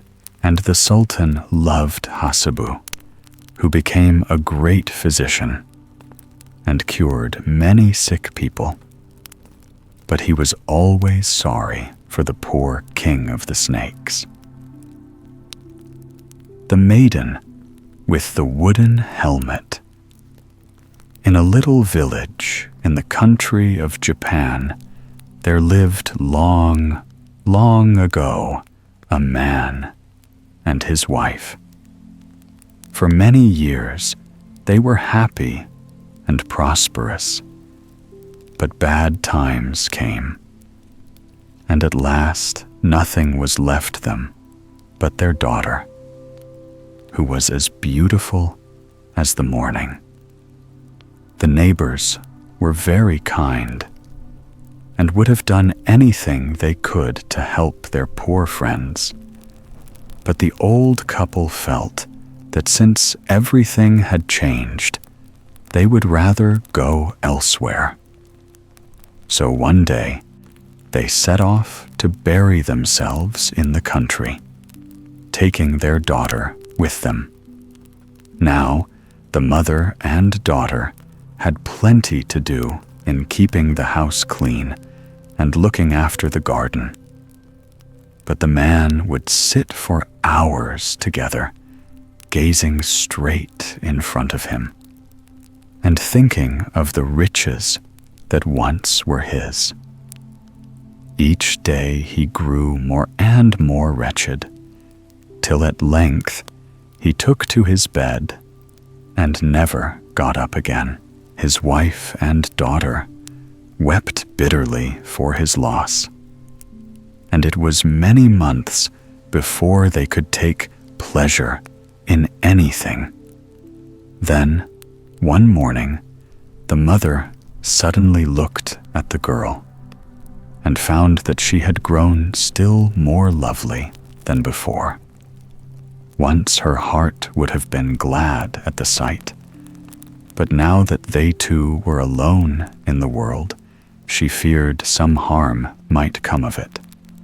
So, like a good mother, she tried to teach her daughter all she knew, and to bring her up to be always busy, so that she would never have time to think about herself. And the girl was a good girl, and listened to all her mother's lessons, and so the years passed away.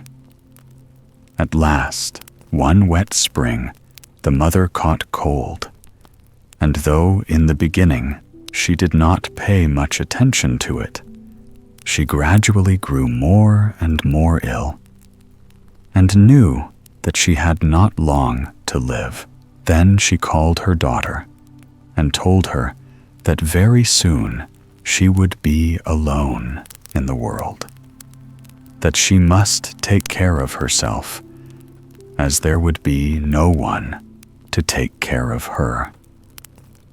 And because it was more difficult for beautiful women to pass unheeded than for others, she bade her fetch a wooden helmet out of the next room and put it on her head and pull it low down over her brows, so that nearly the whole of her face should lie in its shadow.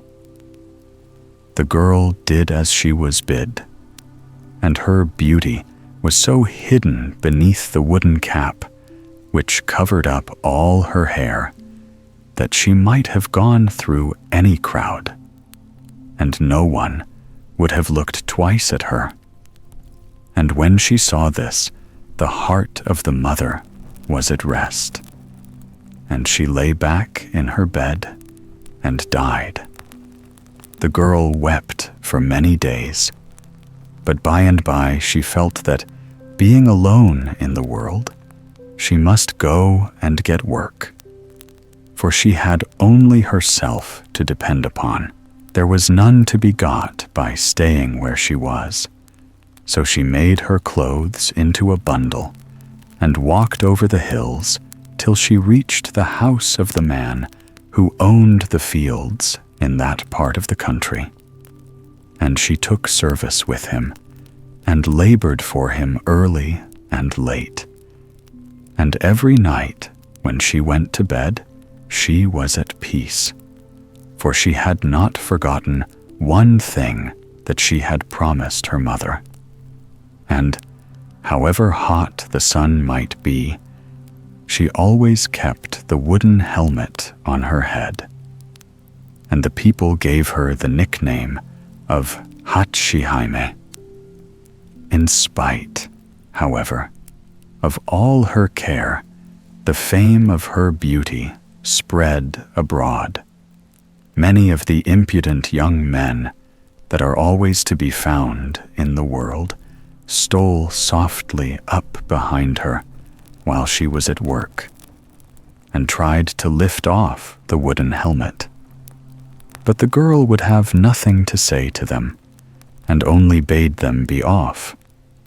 Then they began to talk to her, but she never answered them and went on with what she was doing, though her wages were low and food not very plentiful. Still, she could manage to live, and that was enough.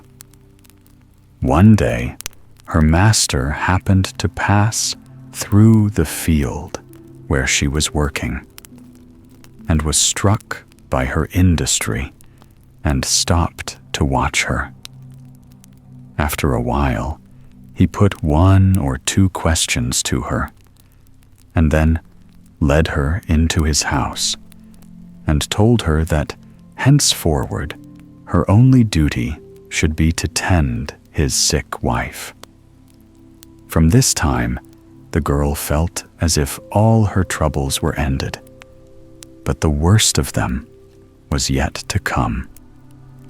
Not very long after Hachihaime had become maid to the sick woman, the eldest son of the house returned home from Kyoto, where he had been studying all sorts of things.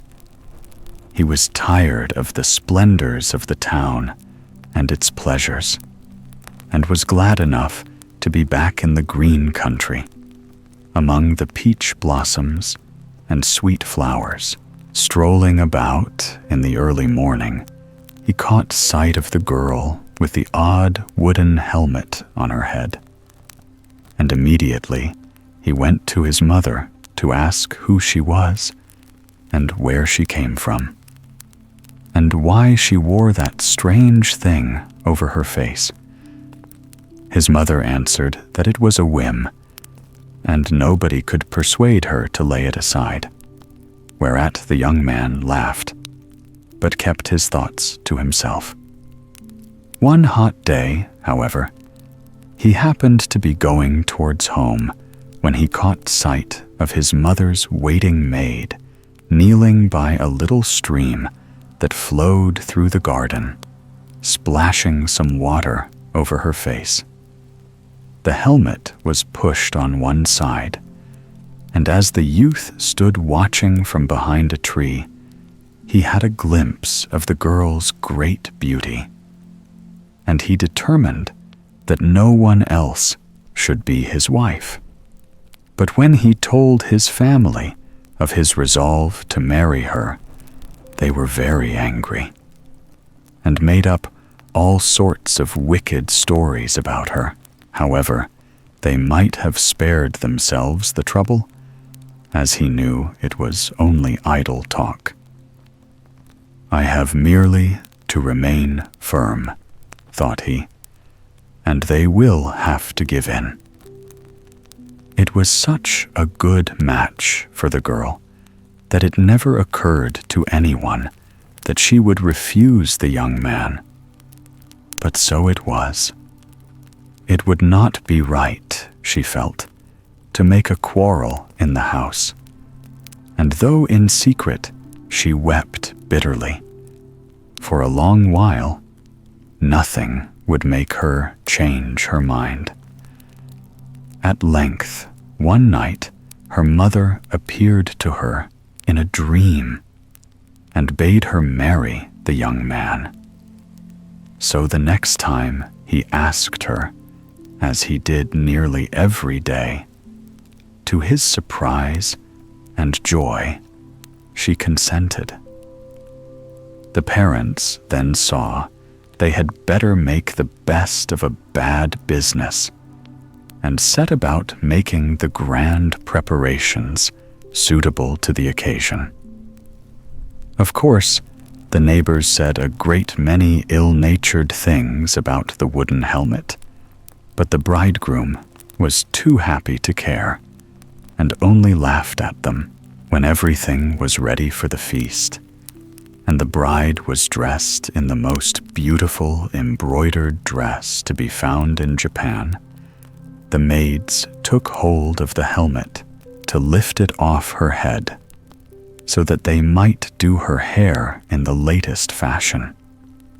But the helmet would not come, and the harder they pulled, the faster it seemed to be, till the poor girl yelled with pain. Hearing her cries, the bridegroom ran in and soothed her, and declared that she should be married in the helmet, as she could not be married without.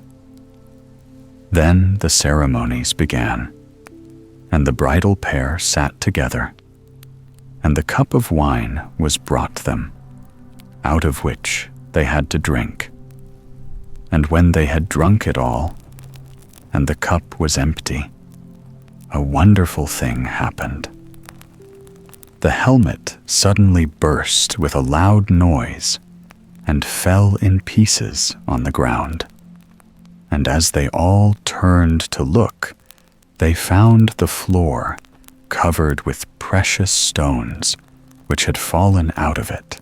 But the guests were less astonished at the brilliancy of the diamonds than at the beauty of the bride, which was beyond anything they had ever seen or heard of. The night was passed in singing and dancing, and then the bride and bridegroom went to their own house, where they lived till they died, and had many children, who were famous throughout Japan for their goodness and beauty. The monkey and the jellyfish.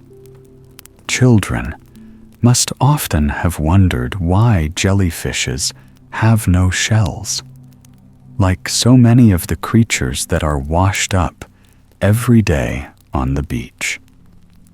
In old times, this was not so.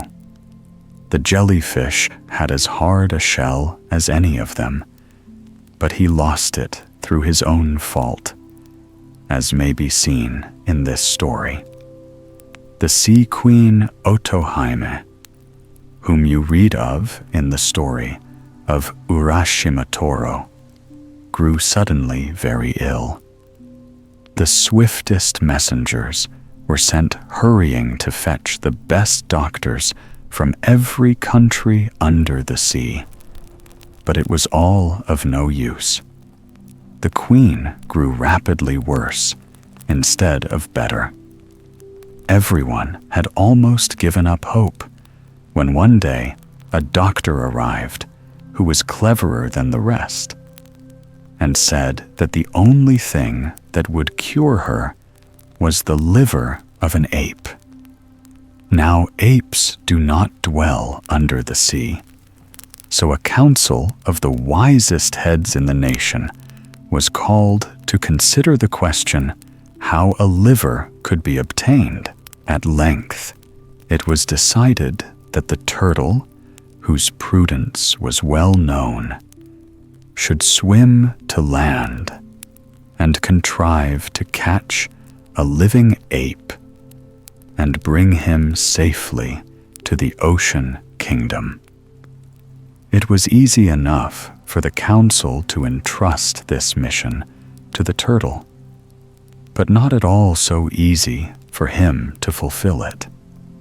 However, he swam to a part of the coast that was covered with tall trees, where he thought the apes were likely to be, for he was old and had seen many things. It was some time before he caught sight of any monkeys, and he often grew tired with watching for them, so that one hot day he fell fast asleep, in spite of all his efforts to keep awake. By and by, some apes who had been peeping at him from the tops of the trees, where they had been carefully hidden from the turtle's eyes, stole noiselessly down and stood round staring at him, for they had never seen a turtle before and did not know what to make of it.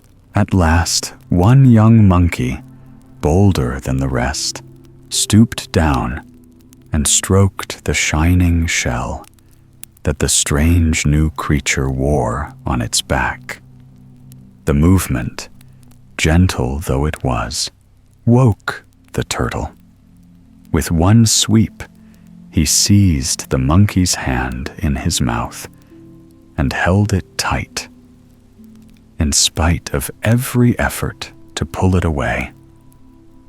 The other apes, seeing that the turtle was not to be trifled with, ran off, leaving their young brother to his fate.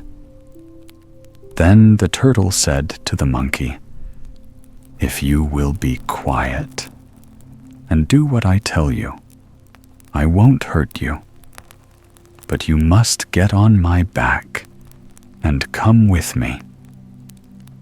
The monkey, seeing there was no help for it, did as he was bid. Indeed, he could not have resisted, as his hand was still in the turtle's mouth. Delighted at having secured his prize, the turtle hastened back to the shore and plunged quickly into the water.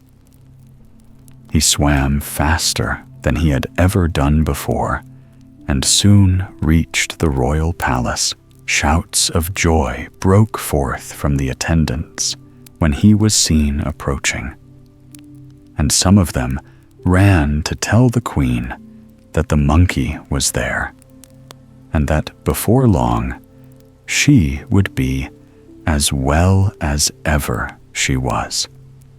In fact, so great was their relief that they gave the monkey such a kind welcome, and were so anxious to make him happy and comfortable, that he soon forgot all the fears that had beset him as to his fate, and was generally quite at his ease, though every now and then a fit of homesickness would come over him, and he would hide himself in some dark corner till it had passed away. It was during one of these attacks of sadness that a jellyfish happened to swim by. At that time, jellyfishes had shells. At the sight of the gay and lively monkey crouching under a tall rock, with his eyes closed and his head bent, the jellyfish was filled with pity and stopped, saying, "Ah, poor fellow, no wonder you weep. A few days more, and they will come and kill you, and give your liver to the queen to eat." The monkey shrank back, horrified at these words, and asked the jellyfish what crime he had committed that deserved death. "Oh, none at all," replied the jellyfish. "But your liver is the only thing that will cure our queen. And how can we get at it without killing you? You had better submit to your fate and make no noise about it.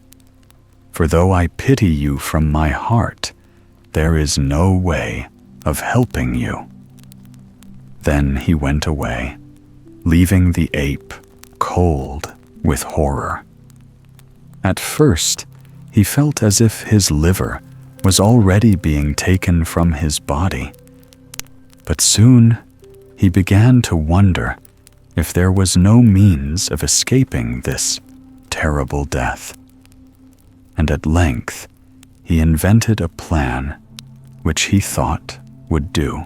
For a few days, he pretended to be gay and happy as before, but when the sun went in and rain fell in torrents, he wept and howled from dawn to dark, till the turtle, who was his head keeper, heard him and came to see what was the matter.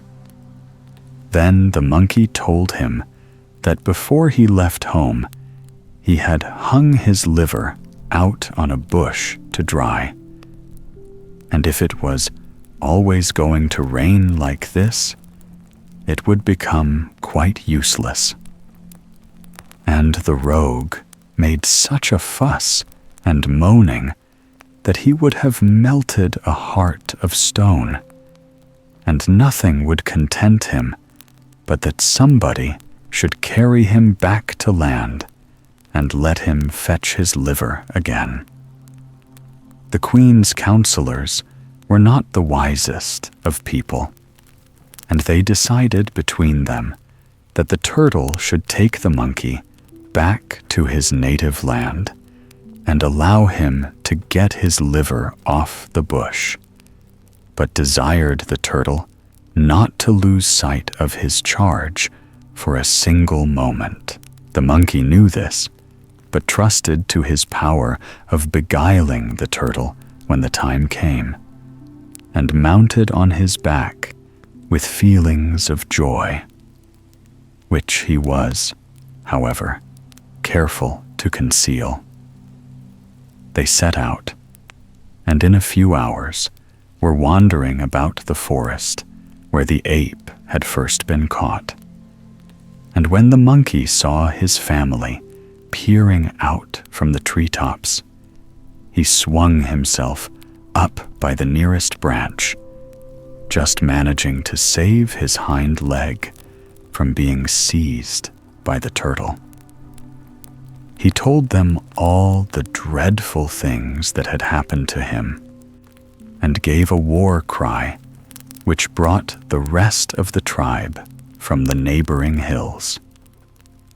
At a word from him, they rushed in a body to the unfortunate turtle, threw him on his back, and tore off the shield that covered his body.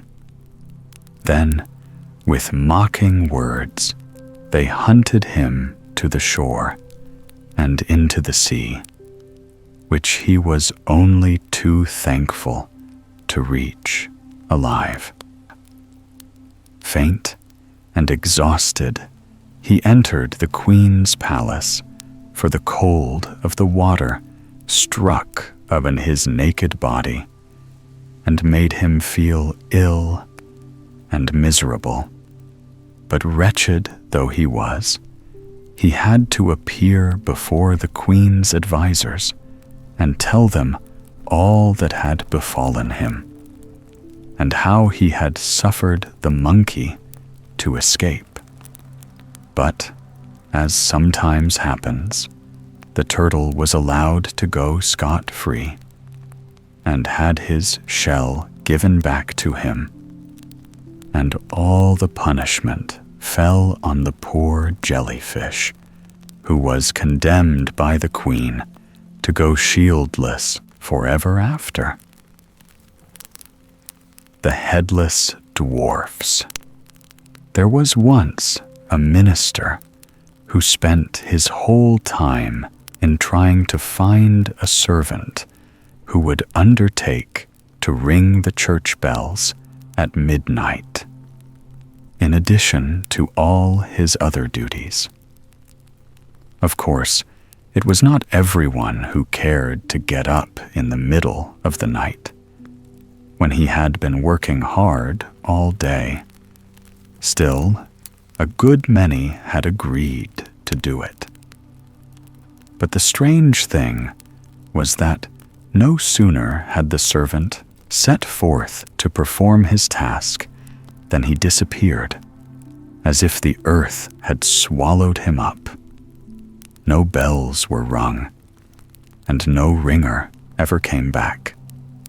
The minister did his best to keep the matter secret, but it leaked out for all that. And the end of it was that no one would enter his service. Indeed, there were even those who whispered that the minister himself had murdered the missing men. It was to no purpose that Sunday after Sunday, the minister gave out from his pulpit that double wages would be paid to anyone that would fulfill the sacred duty of ringing the bells of the church.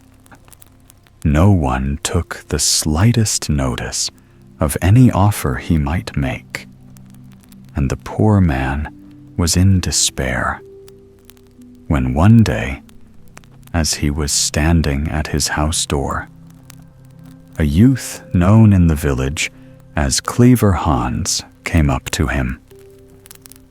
"I am tired of living with a miser who will not give me enough to eat and drink," said he, "and I am ready to do all you want." "Very good, my son," replied the minister. "You shall have the chance of proving your courage this very night. Tomorrow we will settle what your wages are to be." Hans was quite content with this proposal, and went straight into the kitchen to begin his work, not knowing that his new master was quite as stingy as his old one. In the hope that his presence might be a restraint upon them, the minister used to sit at the table during his servants' meals, and would exhort them to drink much and often, thinking that they would not be able to eat as well. And beef was dearer than beer, but in Hans he had met his match, and the minister soon found to his cost that in his case, at any rate, a full cup did not mean an empty plate.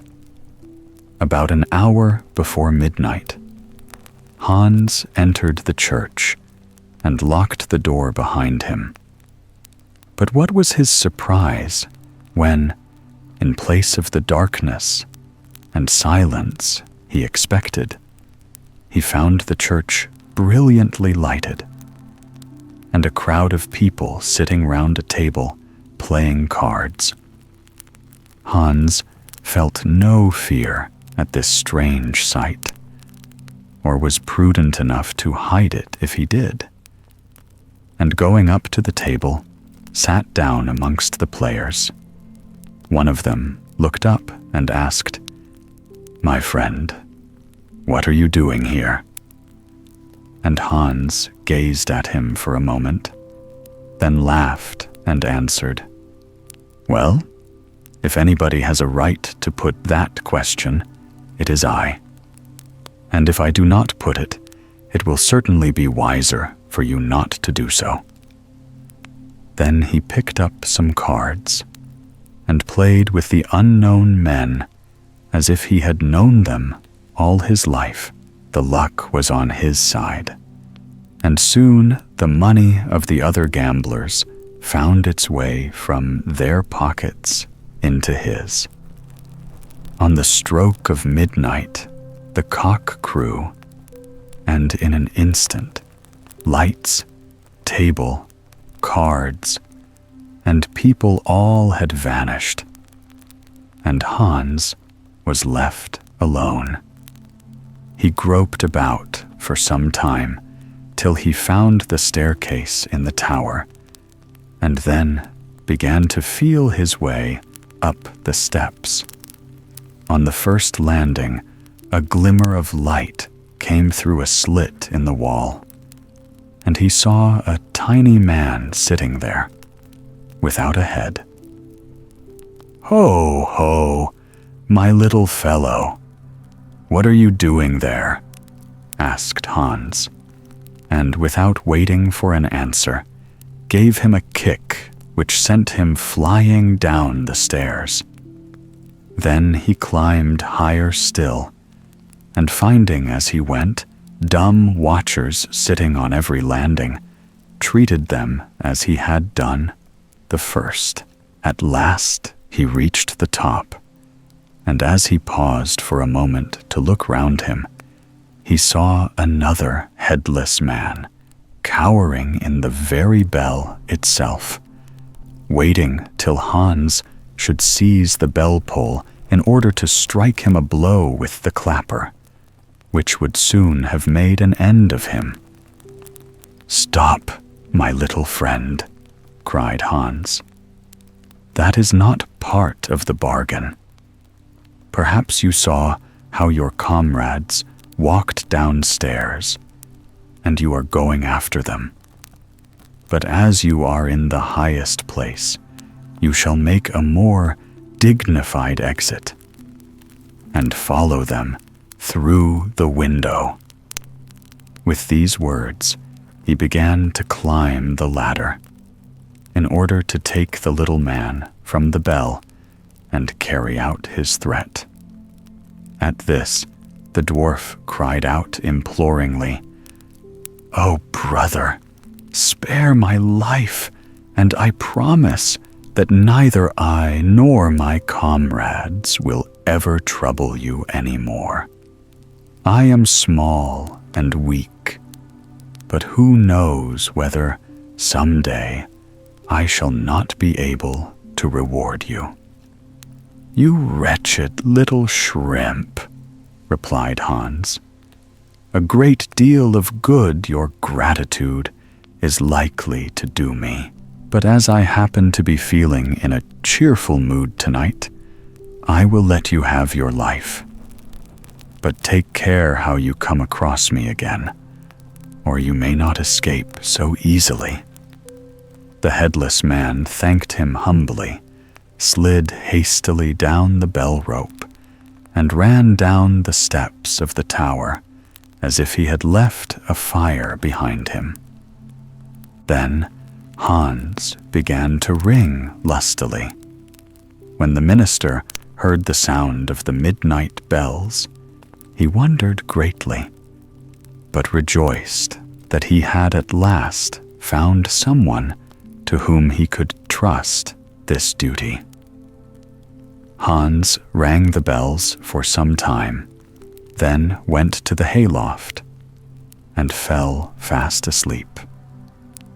Now, it was the custom of the minister to get up very early and to go round to make sure that the men were all at their work. This morning, everyone was in his place except Hans, and no one knew anything about him. 9 o'clock came, and no Hans. But when 11 struck, the minister began to fear that he had vanished like the ringers who had gone before him. When, however, the servants all gathered round the table for dinner, Hans at last made his appearance, stretching himself and yawning. "Where have you been all this time?" asked the minister. "Asleep," said Hans. "Asleep," exclaimed the minister in astonishment. "You don't mean to tell me that you can go on sleeping till midday?"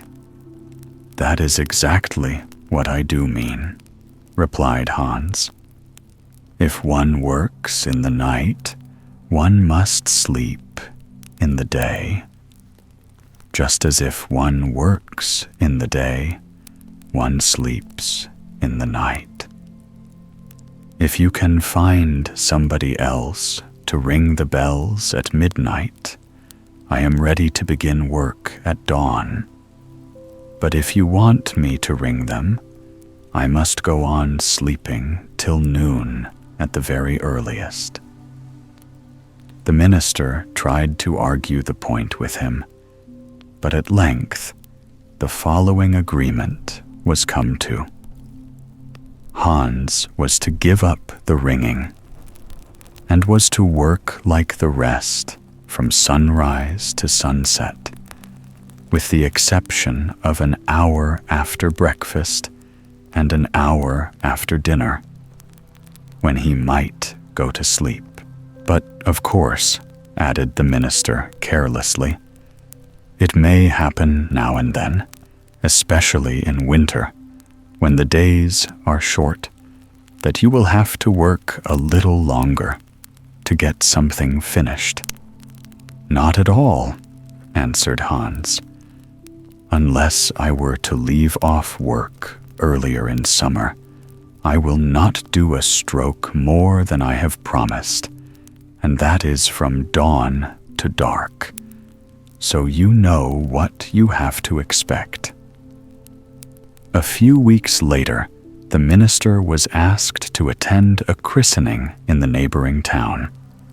He bade Hans come with him, but as the town was only a few hours' ride from where he lived, the minister was much surprised to see Hans come forth laden with a bag containing food.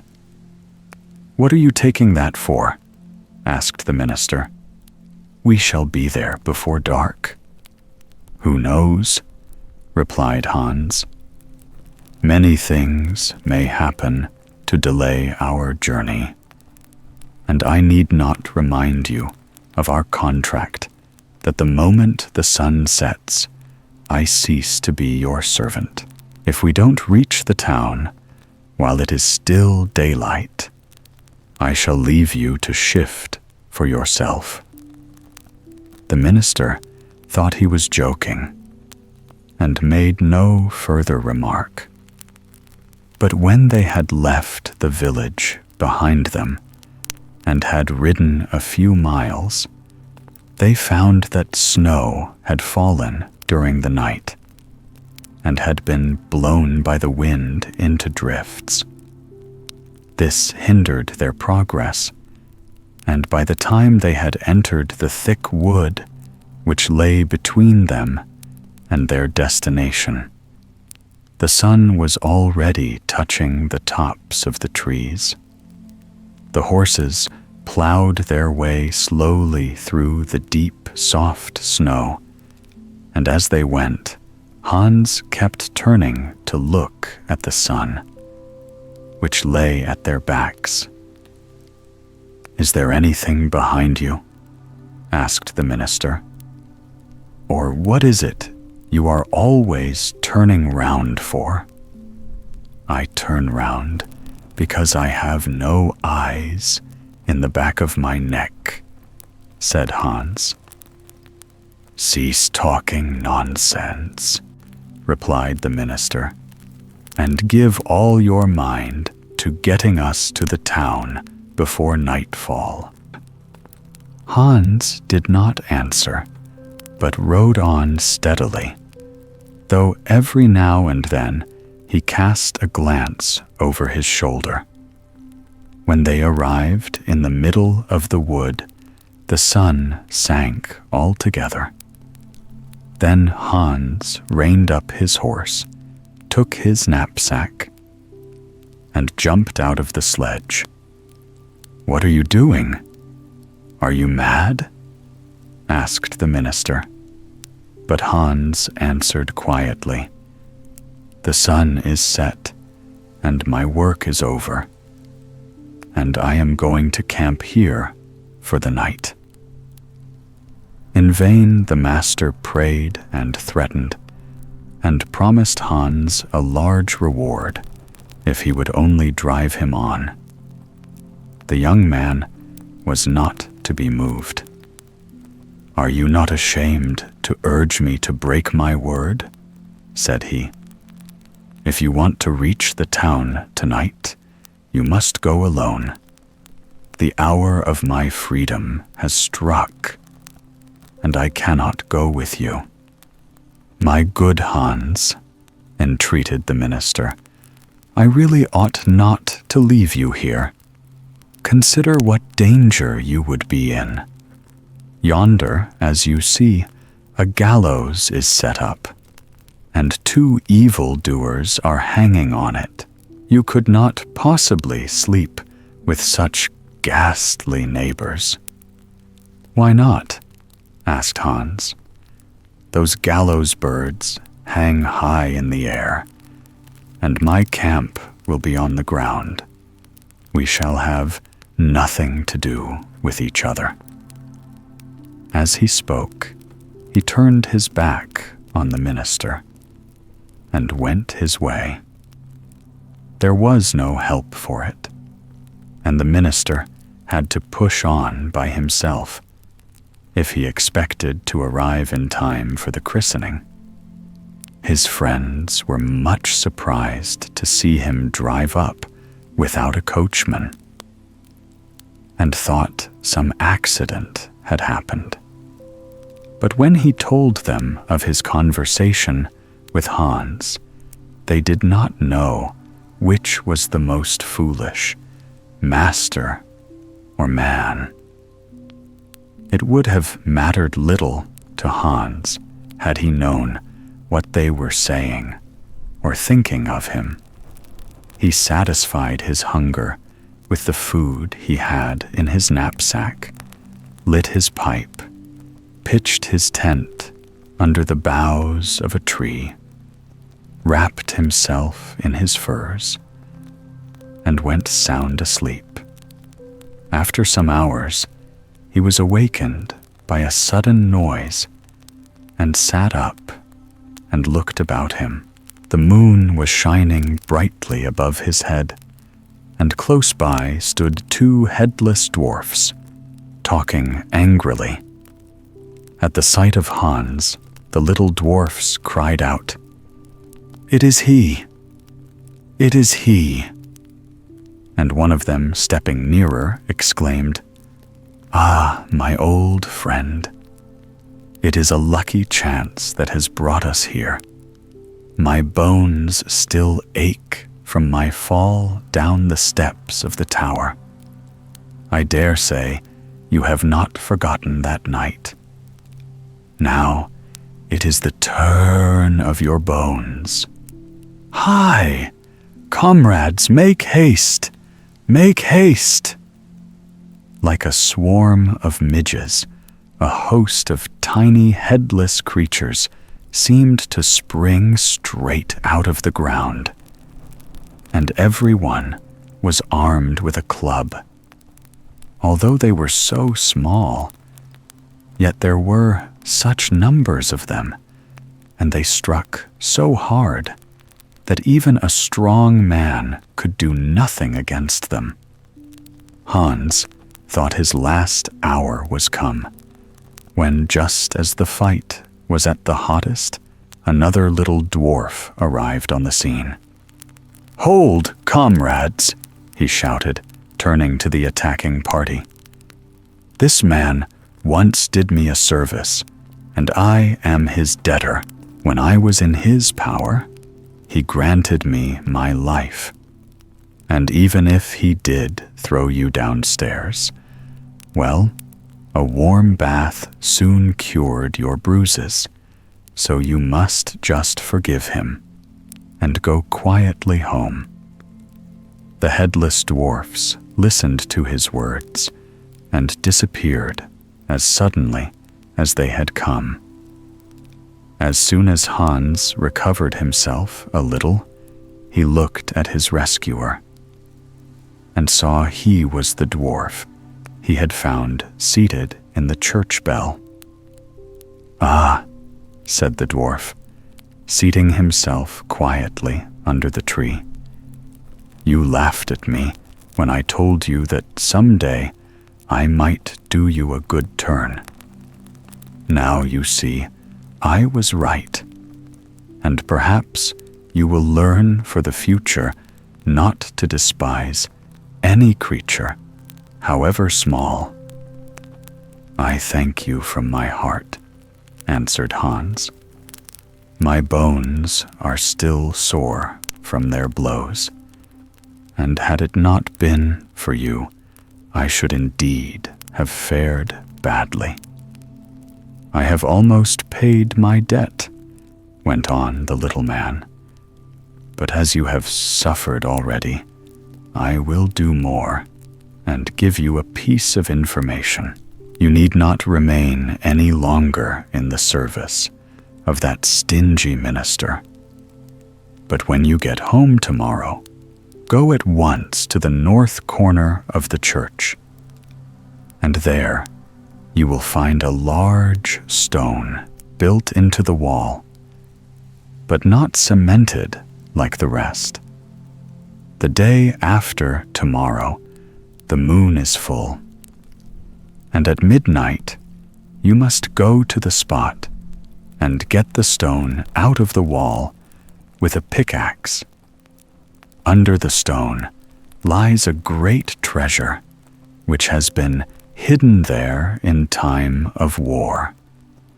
Besides church plate, you will find bags of money, which have been lying in this place for over 100 years, and no one knows to whom it all belongs. A third of this money you must give to the poor, but the rest you may keep for yourself." As he finished, the cocks in the village crowed, and the little man was nowhere to be seen. Hans found that his limbs no longer pained him, and lay for some time thinking of the hidden treasure. Towards morning, he fell asleep. The sun was high in the heavens when his master returned from the town. "Hans," said he, "what a fool you were not to come with me yesterday. I was well feasted and entertained, and I have money in my pocket into the bargain," he went on, rattling some coins while he spoke, to make Hans understand how much he had lost. "Ah, sir," replied Hans calmly, "in order to have gained so much money, you must have lain awake all night but I have earned 100 times that amount while I was sleeping soundly." "How did you manage that?" asked the minister eagerly. But Hans answered, "It is only fools who boast of their farthings. Wise men take care to hide their crowns." They drove home, and Hans neglected none of his duties, but put up the horses and gave them their food before going to the church corner, where he found the loose stone exactly in the place described by the dwarf. Then he returned to his work the first night of the full moon, when the whole village was asleep. He stole out, armed with a pickaxe, and with much difficulty succeeded in dislodging the stone from its place. Sure enough, there was the hole, and in the hole lay the treasure, exactly as the little man had said. The following Sunday, he handed over the third part to the village poor, and informed the minister that he wished to break his bond of service. As, however, he did not claim any wages, the minister made no objections, but allowed him to do as he wished. So Hans went his way, bought himself a large house, and married a young wife, and lived happily and prosperously to the end of his days. The young man who would have his eyes opened. Once upon a time there lived a youth who was never happy, unless he was prying into something that other people knew nothing about. After he had learned to understand the language of birds and beasts, he discovered accidentally that a great deal took place under cover of night, which mortal eyes never saw. From that moment, he felt he could not rest till these hidden secrets were laid bare to him, and he spent his whole time wandering from one wizard to another, begging them to open his eyes, but found none to help him. At length, he reached an old magician called Mana, whose learning was greater than that of the rest, and who could tell him all he wanted to know.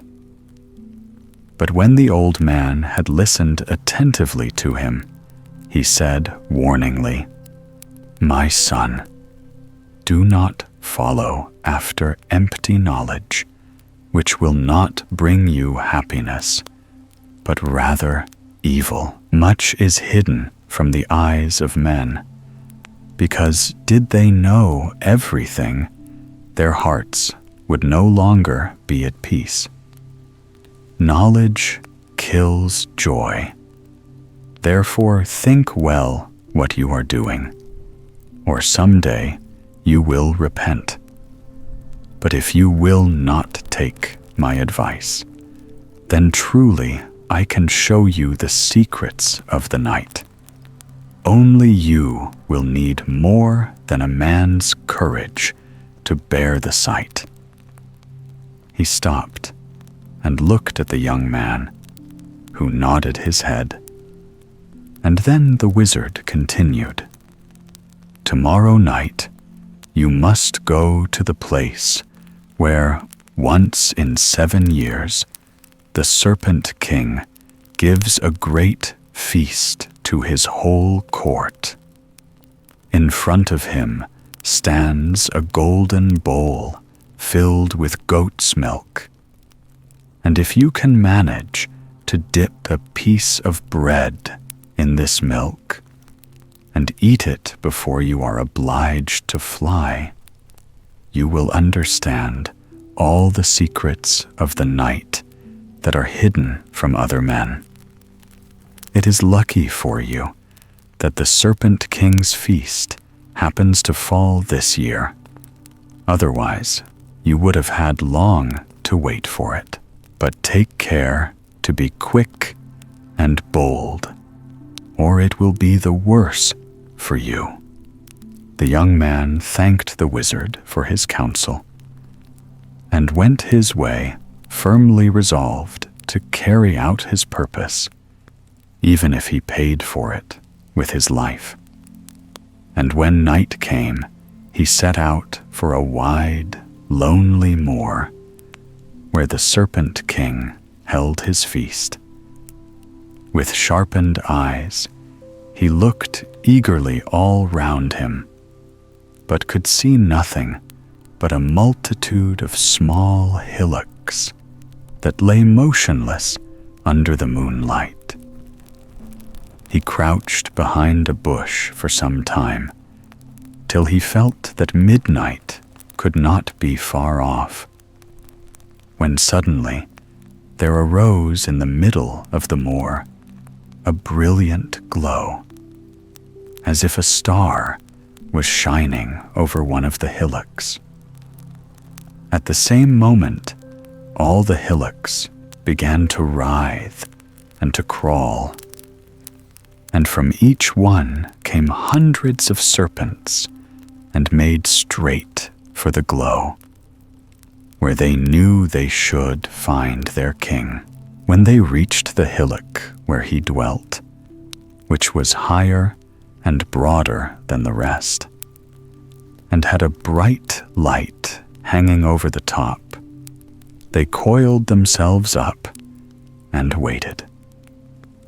The whir and confusion from all the serpent houses were so great that the youth did not dare to advance one step, but remained where he was, watching intently all that went on. But at last he began to take courage and moved on softly, step by step. What he saw was creepier than creepy, and surpassed all he had ever dreamt of. Thousands of snakes, big and little and of every color, were gathered together in one great cluster round a huge serpent, whose body was as thick as a beam, and which had on its head a golden crown, from which the light sprang. Their hissings and darting tongues so terrified the young man that his heart sank, and he felt he should never have courage to push on to certain death, when suddenly he caught sight of the golden bowl in front of the Serpent King, and knew that if he lost this chance, it would never come back. So, with his hair standing on end and his blood frozen in his veins, he crept forwards. Oh, what a noise and a whir rose afresh among the serpents. Thousands of heads were reared, and tongues were stretched out to sting the intruder to death. But happily, for him, their bodies were so closely entwined one in the other that they could not disentangle themselves quickly. Like lightning, he seized a bit of bread, dipped it in the bowl, and put it in his mouth, then dashed away as if fire was pursuing him. On he flew, as if a whole army of foes were at his heels, and he seemed to hear the noise of their approach growing nearer and nearer. At length his breath failed him, and he threw himself almost senseless on the turf. While he lay there, dreadful dreams haunted him. He thought that the Serpent King, with the fiery crown, had twined himself round him and was crushing out his life. With a loud shriek, he sprang up to do battle with his enemy. When he saw that it was rays of the sun which had wakened him, he rubbed his eyes and looked all round, but nothing could he see of the foes of the past night, and the moor where he had run into such danger must be at least a mile away. But it was no dream that he had run hard and far, or that he had drunk of the magic goat's milk.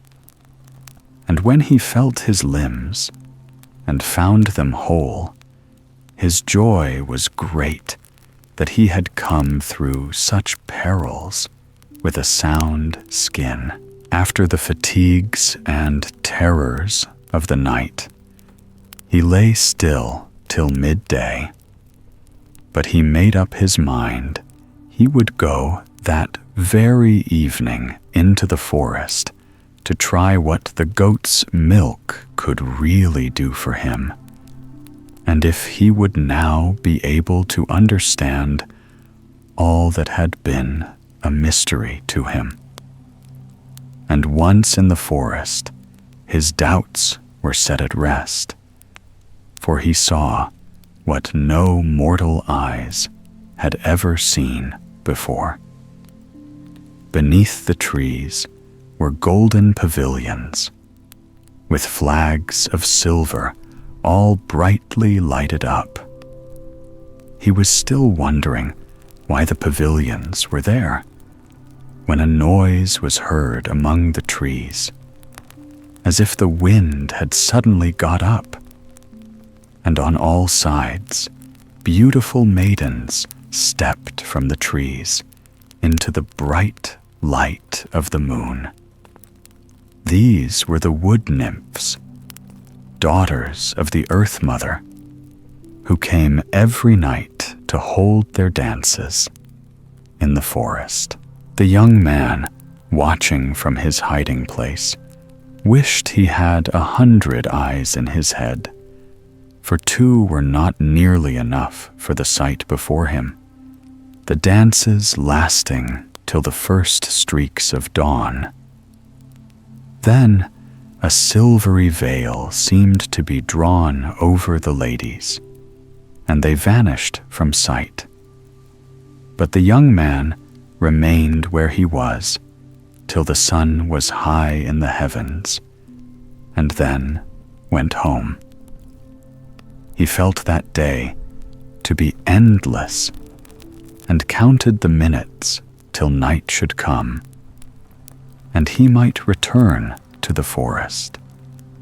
But when at last he got there, he found neither pavilions nor nymphs. And though he went back many nights after he never saw them again, still he thought about them night and day, and ceased to care about anything else in the world, and was sick to the end of his life with longing for that beautiful vision. And that was the way he learned that the wizard had spoken truly when he said, "Blindness is man's highest good." The Boys with the Golden Stars. Once upon a time, what happened did happen, and if it had not happened, you would never have heard this story.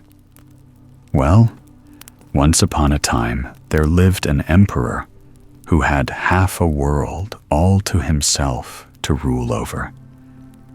And in this world dwelt an old herd and his wife and their 3 daughters, Anna, Stana, and Laptitsa. Anna, the eldest, was so beautiful that when she took the sheep to pasture, they forgot to eat as long as she was walking with them. Stana, the second, was so beautiful that when she was driving the flock, the wolves protected the sheep.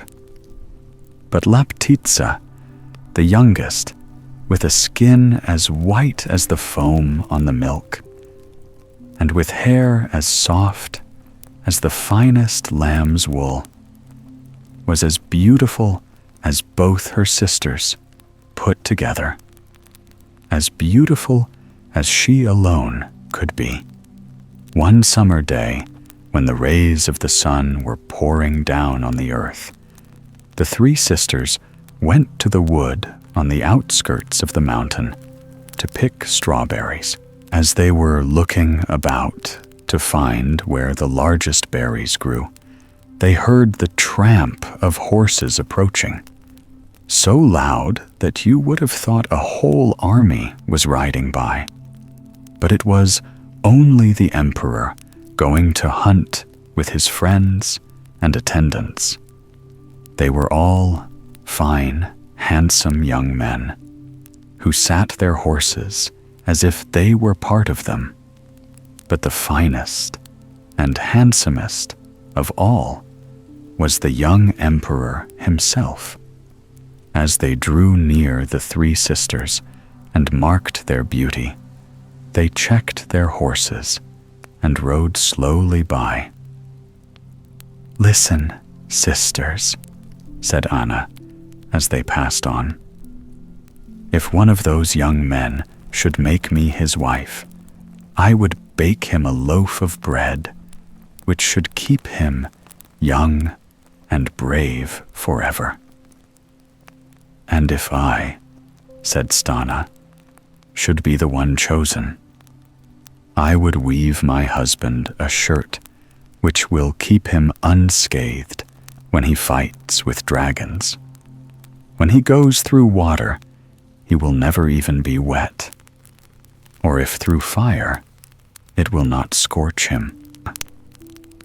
"And I," said Laptitsa, "will give the man who chooses me 2 boys, twins, each with a golden star on his forehead, as bright as those in the sky." And though they spoke low, the young men heard and turned their horses' heads. "I take you at your word, and mine shall you be, most lovely of empresses," cried the emperor, and swung Laptitsa and her strawberries on the horse before him.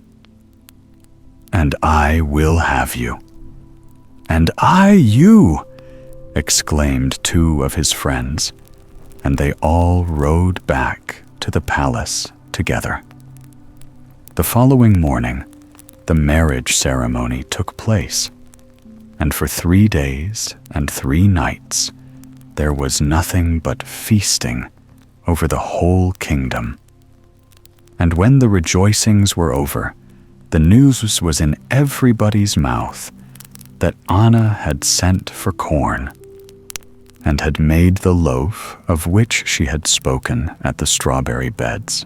And then more days and nights passed, and this rumor was succeeded by another one, that Stana had procured some flax and had dried it and combed it and spun it into linen and sewed it herself into the shirt of which she had spoken over the strawberry beds. Now the emperor had a stepmother, and she had a daughter by her first husband, who lived with her in the palace. The girl's mother had always believed that her daughter would be empress, and not the milk-white maiden, the child of a mere shepherd. So she hated the girl with all her heart, and only bided her time to do her ill. But she could do nothing as long as the emperor remained with his wife night and day. And she began to wonder what she could do to get him away from her. At last, when everything else had failed, she managed to make her brother, who was king of the neighboring country, declare war against the emperor and besiege some of the frontier towns with a large army. This time, her scheme was successful. The young emperor sprang up in wrath the moment he heard the news and vowed that nothing, not even his wife, should hinder his giving them battle. And hastily assembling whatever soldiers happened to be at hand, he set off at once to meet the enemy. The other king had not reckoned on the swiftness of his movements and was not ready to receive him. The emperor fell on him when he was off his guard and routed his army completely. Then, when victory was won and the terms of peace hastily drawn up, he rode home as fast as his horse would carry him and reached the palace on the third day. But early that morning, when the stars were growing pale in the sky, two little boys with golden hair and stars on their foreheads were born to Laptitsa, and the stepmother, who was watching, took them away and dug a hole in the corner of the palace under the windows of the emperor and put them in it, while in their stead she placed two little puppies. The emperor came into the palace, and when they told him the news, he went straight to Laptitsa's room. No words were needed. He saw with his own eyes that Laptitsa had not kept the promise she had made at the strawberry beds, and, though it nearly broke his heart, he must give orders for her punishment.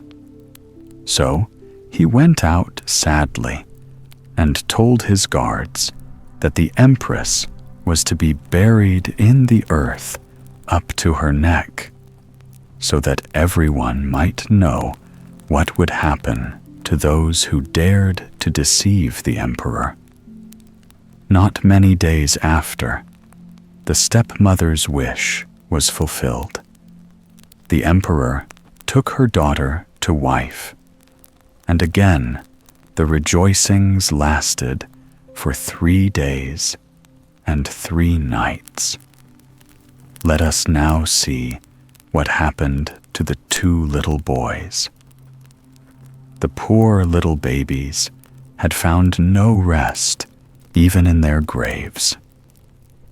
In the place where they had been buried, there sprang up 2 beautiful young aspens, and the stepmother, who hated the sight of the trees, which reminded her of her crime, gave orders that they should be uprooted. But the emperor heard of it and forbade the trees to be touched, saying, "Let them alone. I like to see them there. They are the finest aspens I have ever beheld." And the aspens grew as no aspens had ever grown before. In each day they added a year's growth, and each night they added a year's growth. And at dawn, when the stars faded out of the sky, they grew 3 years' growth in the twinkling of an eye, and their boughs swept across the palace windows. And when the wind moved them softly, the emperor would sit and listen to them all the day long. The stepmother knew what it all meant, and her mind never ceased from trying to invent some way of destroying the trees.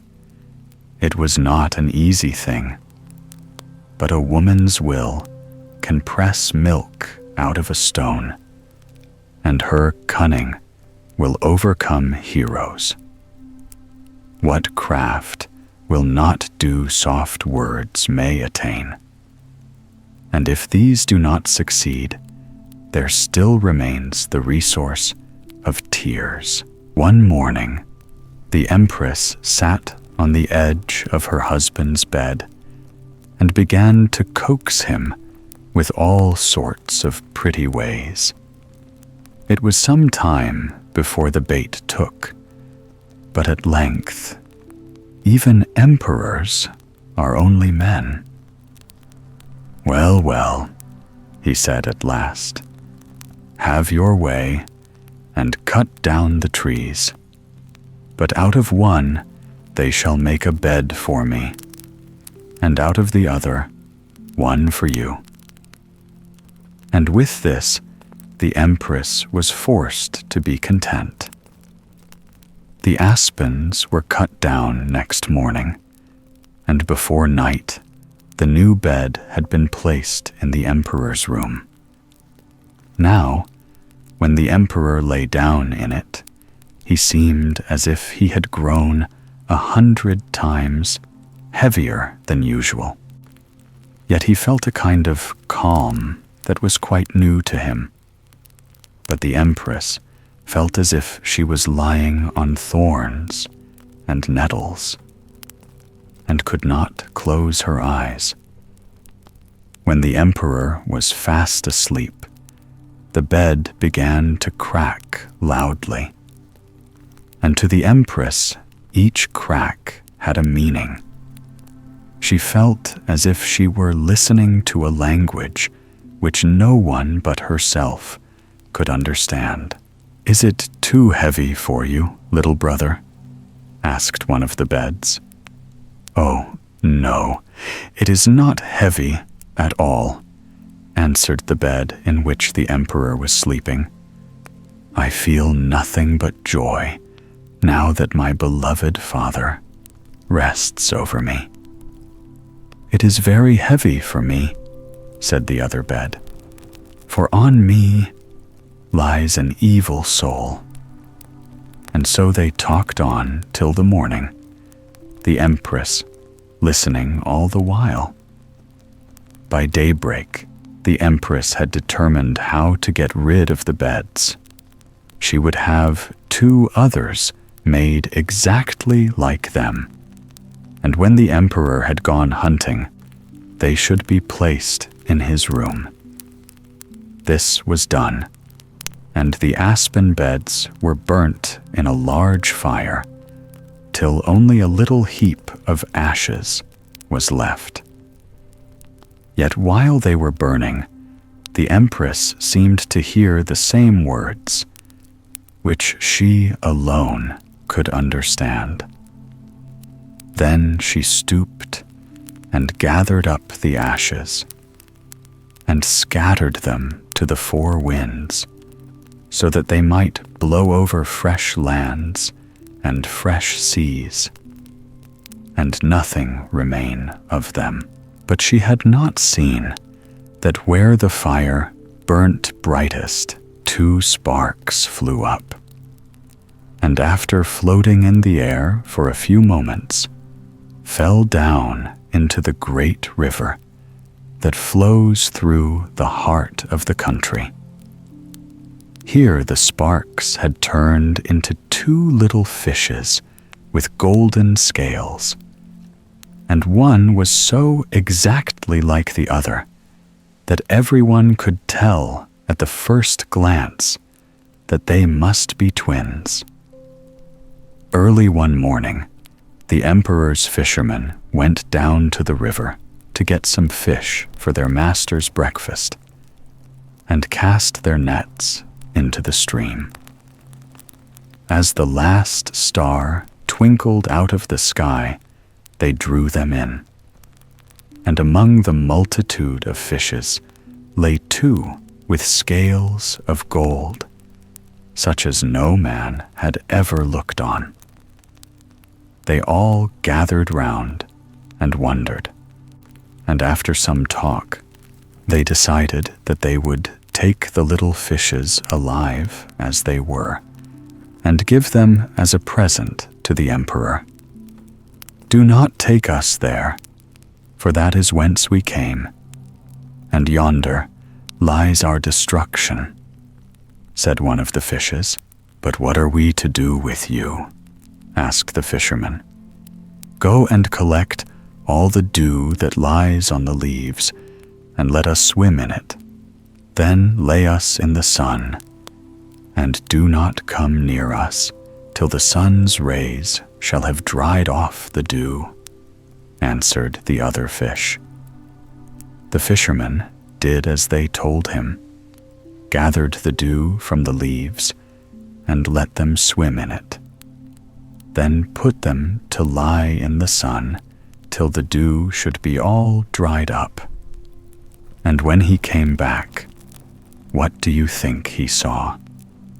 Why, 2 boys, 2 beautiful young princes, with hair as golden as the stars on their foreheads, and each so like the other, that at the first glance every one would have known them for twins. The boys grew fast. In every day they grew a year's growth, and in every night another year's growth. But at dawn, when the stars were fading, they grew 3 years' growth in the twinkling of an eye. And they grew in other things, besides height, too, thrice in age, and thrice in wisdom, and thrice in knowledge. And when 3 days and 3 nights had passed, they were 12 years in age, 24 in strength, and 36 in wisdom. "Now take us to our father," said they. So the fisherman gave them each a lambskin cap, which half covered their faces, and completely hid their golden hair and the stars on their foreheads, and led them to the court. By the time they arrived there, it was midday, and the fisherman and his charges went up to an official who was standing about. "We wish to speak with the emperor," said one of the boys. "You must wait until he has finished his dinner," replied the porter. "No, while he is eating it," said the second boy, stepping across the threshold.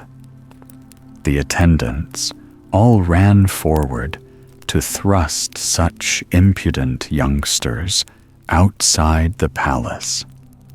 But the boys slipped through their fingers like quicksilver, and entered a large hall, where the emperor was dining, surrounded by his whole court. "We desire to enter," said one of the princes sharply to a servant who stood near the door. "That is quite impossible," replied the servant.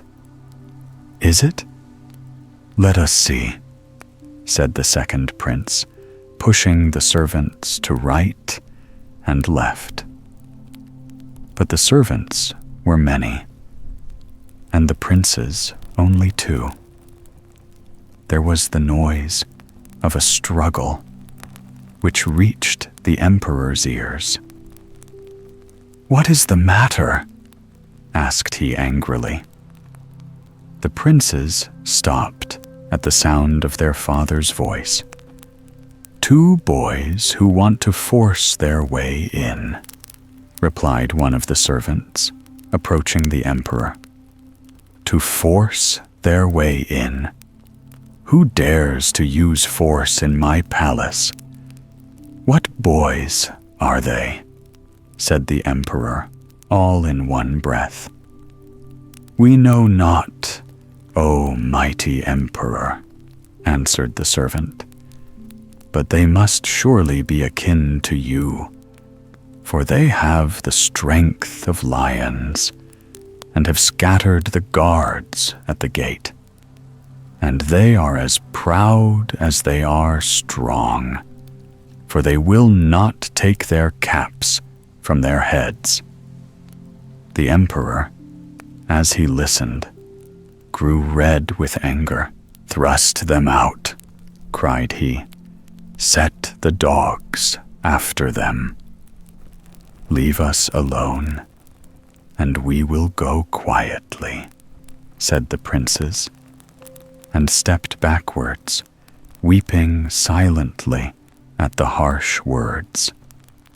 They had almost reached the gates when a servant ran up to them. "The emperor commands you to return," panted he. "The empress wishes to see you." The princes thought a moment. Then they went back the way they had come and walked straight up to the emperor, their caps still on their heads. He sat at the top of a long table covered with flowers and filled with guests. And beside him sat the empress, supported by 12 cushions.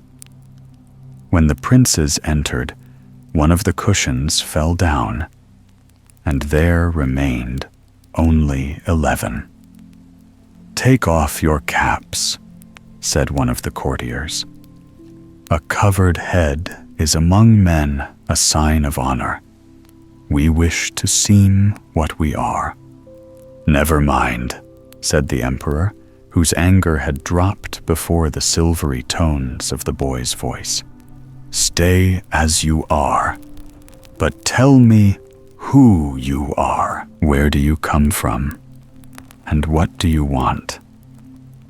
"We are twins, 2 shoots from one stem, which has been broken, and half lies in the ground, and half sits at the head of this table. We have traveled a long way. We have spoken in the rustle of the wind, have whispered in the wood. We have sung in the waters. But now we wish to tell you a story which you know without knowing it, in the speech of men." And a second cushion fell down. "Let them take their silliness home," said the empress. "Oh, no, let them go on," said the emperor. "You wished to see them, but I wish to hear them. Go on, boys, sing me the story." The empress was silent, but the princes began to sing the story of their lives. "There was once an emperor," began they, and the third cushion fell down. When they reached the warlike expedition of the emperor, 3 of the cushions fell down at once, and when the tale was finished, there were no more cushions under the empress.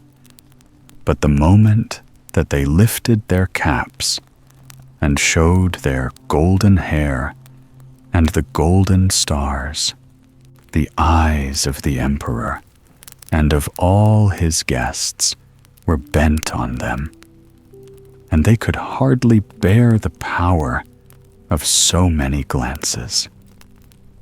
And there happened in the end what should have happened in the beginning. Laptitsa sat next her husband at the top of the table. The stepmother's daughter became the meanest sewing maid in the palace. The stepmother was tied to a wild horse, and everyone knew and has never forgotten that whoever has a mind turned to wickedness is sure to end badly. The Frog. Once upon a time, there was a woman who had 3 sons. Though they were peasants, they were well off, for the soil on which they lived was fruitful and yielded rich crops. One day, they all 3 told their mother they meant to get married, to which their mother replied, "Do as you like, but see that you choose good housewives who will look carefully after your affairs.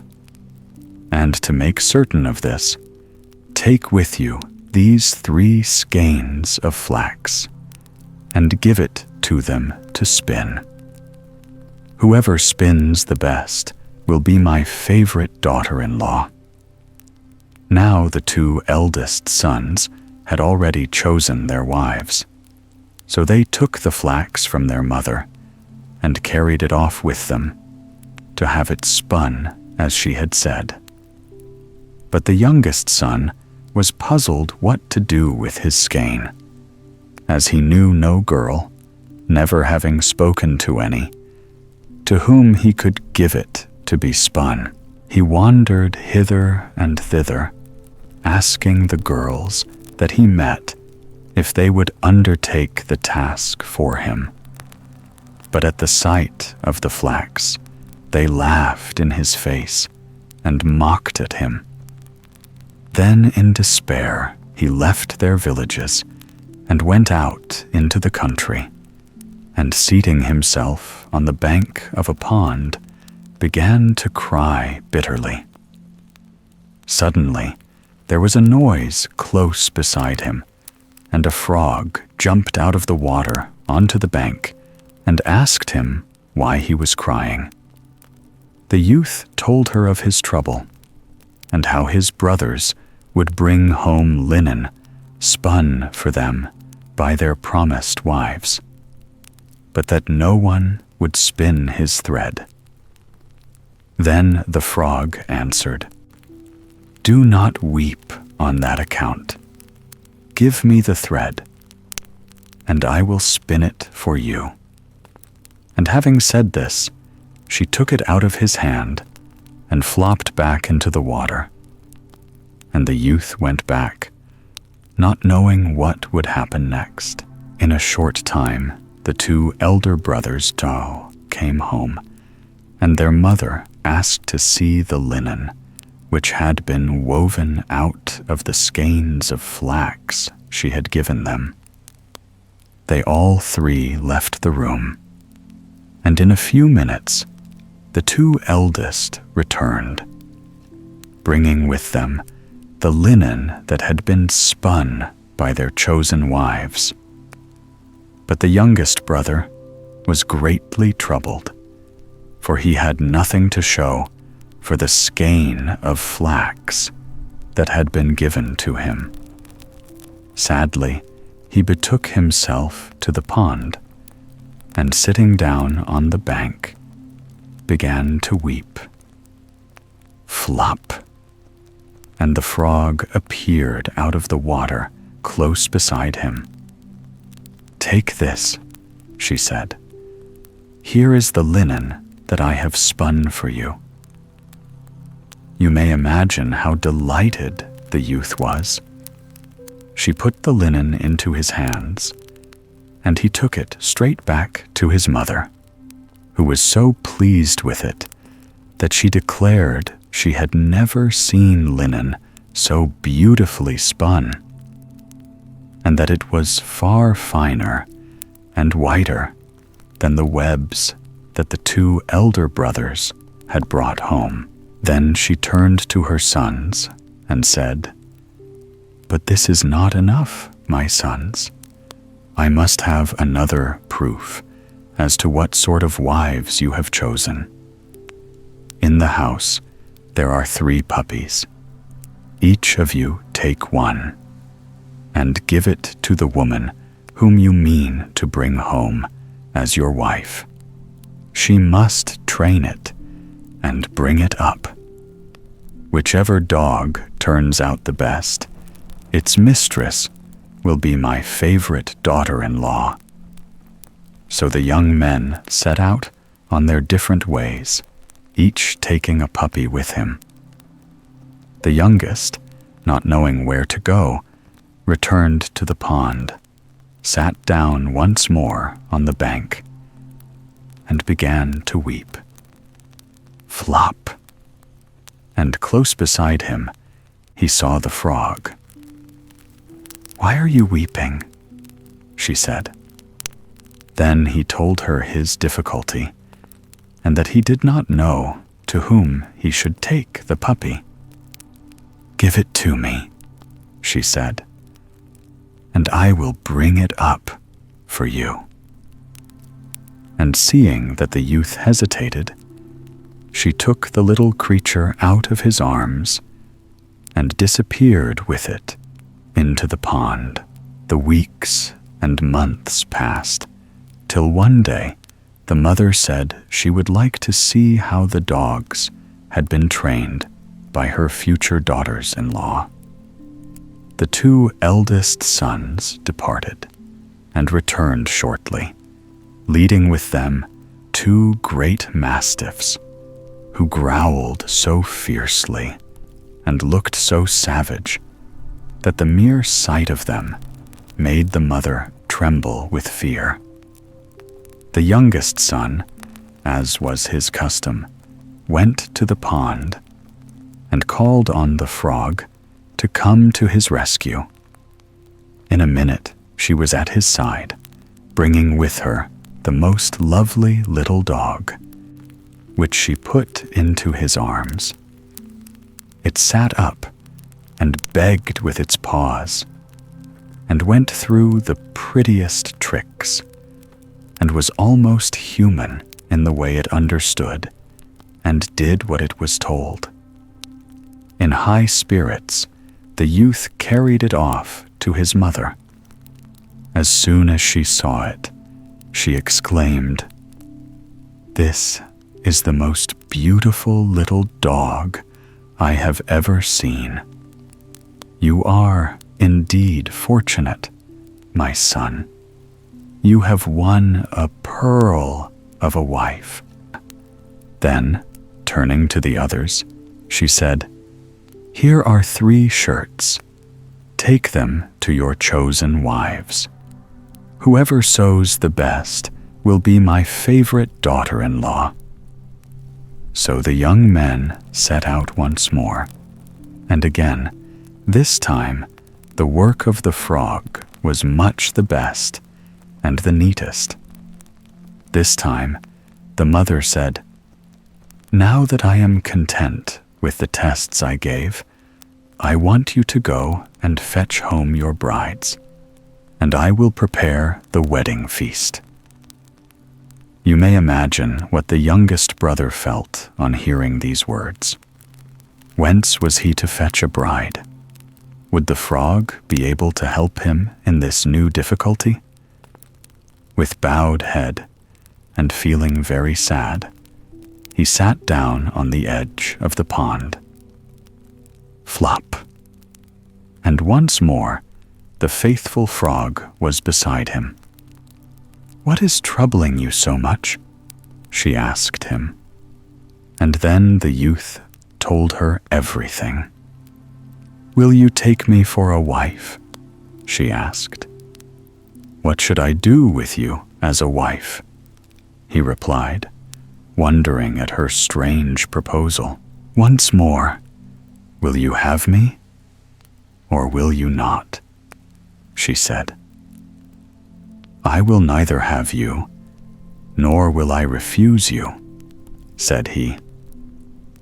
At this the frog disappeared, and the next minute the youth beheld a lovely little chariot, drawn by 2 tiny ponies, standing on the road.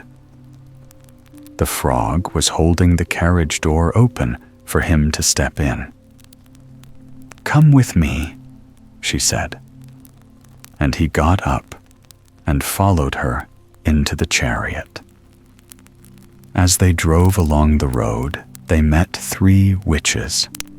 The first of them was blind, the second was hunchbacked, and the third had a large thorn in her throat. When the three witches beheld the chariot, with the frog seated pompously among the cushions, they broke into such fits of laughter that the eyelids of the blind one burst open, and she recovered her sight. The hunchback rolled about on the ground in merriment till her back became straight, and in a roar of laughter the thorn fell out of the throat of the third witch. Their first thought was to reward the frog, who had unconsciously been the means of curing them of their misfortunes. The first witch waved her magic wand over the frog and changed her into the loveliest girl that had ever been seen. The second witch waved the wand over the tiny chariot and ponies, and they were turned into a beautiful, large carriage with prancing horses and a coachman on the seat. The third witch gave the girl a magic purse filled with money. Having done this, the witches disappeared, and the youth with his lovely bride drove to his mother's home. Great was the delight of the mother at her youngest son's good fortune.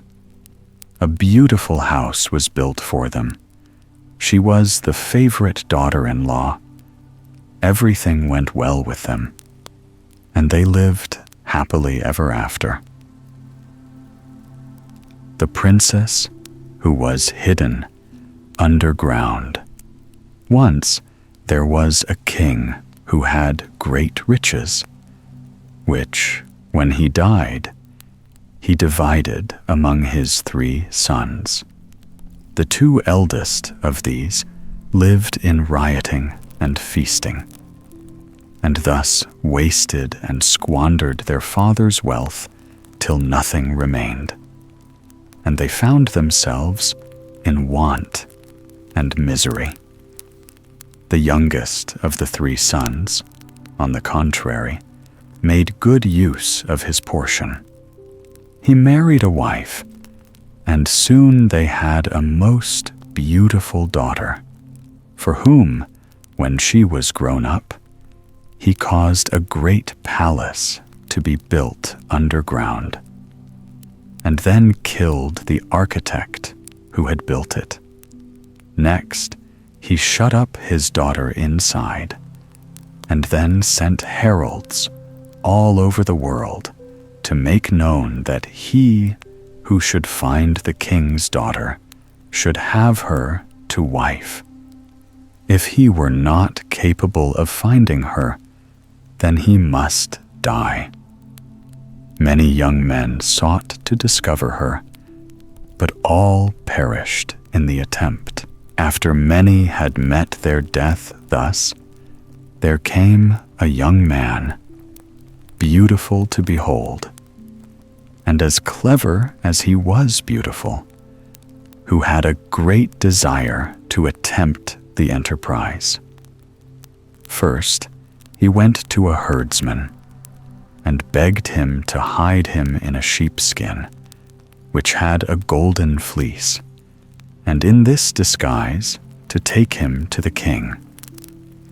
The shepherd let himself be persuaded so to do, took a skin having a golden fleece, sewed the young man in it, putting in also food and drink, and so brought him before the king.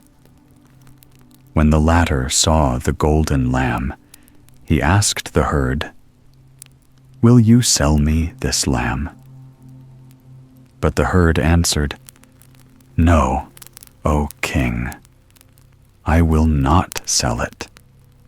But if you find pleasure therein, I will be willing to oblige you, and I will lend it to you, free of charge, for 3 days. After that, you must give it back to me."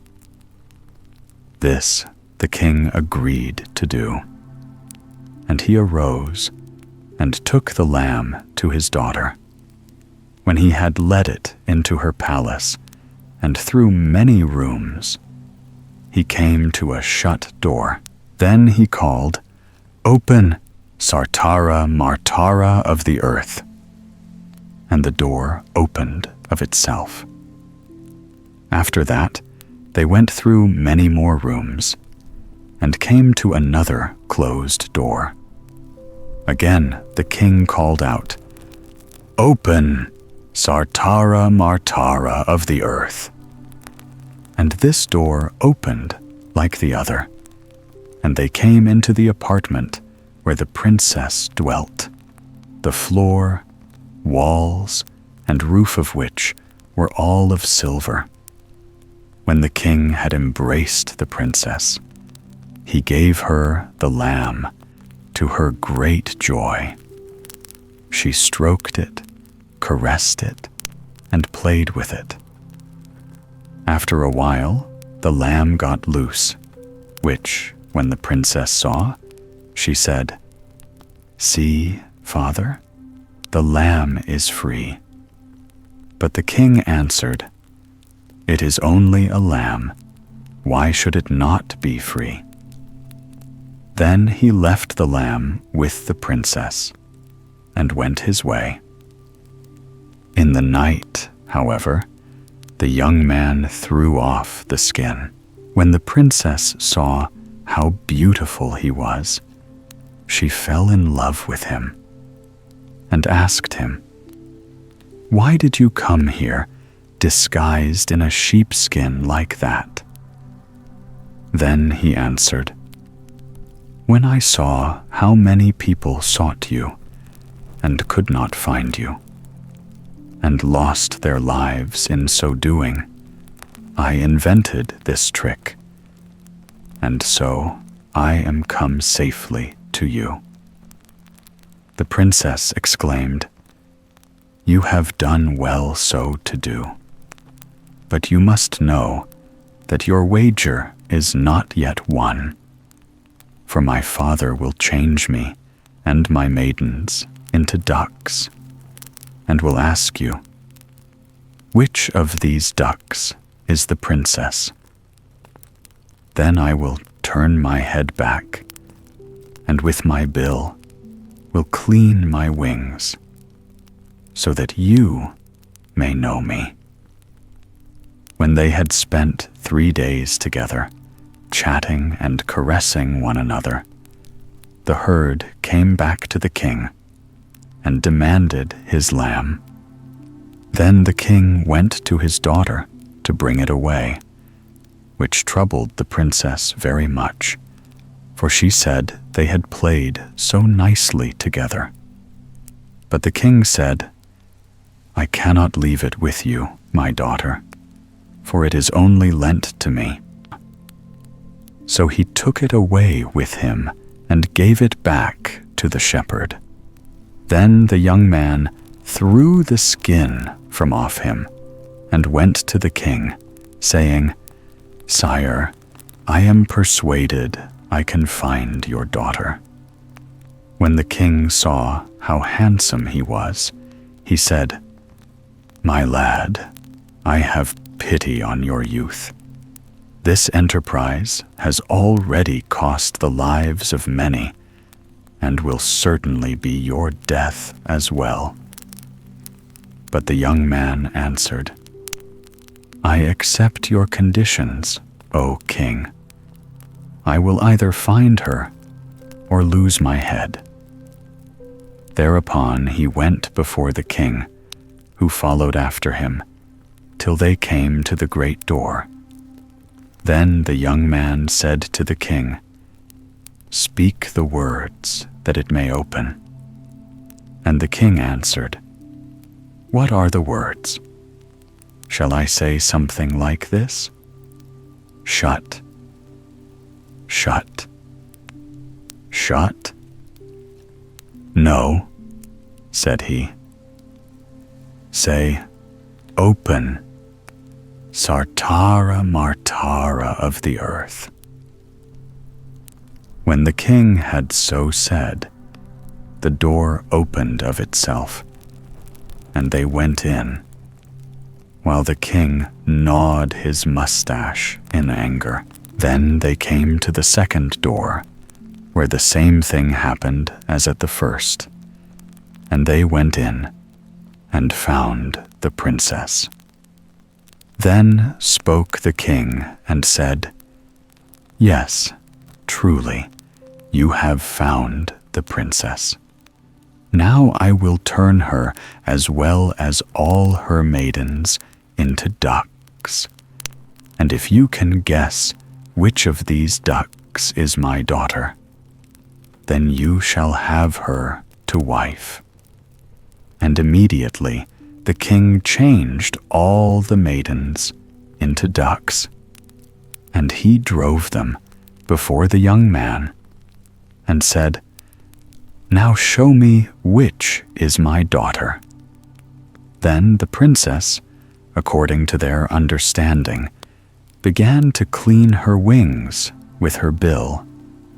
And the lad said, "She who cleans her wings is the princess."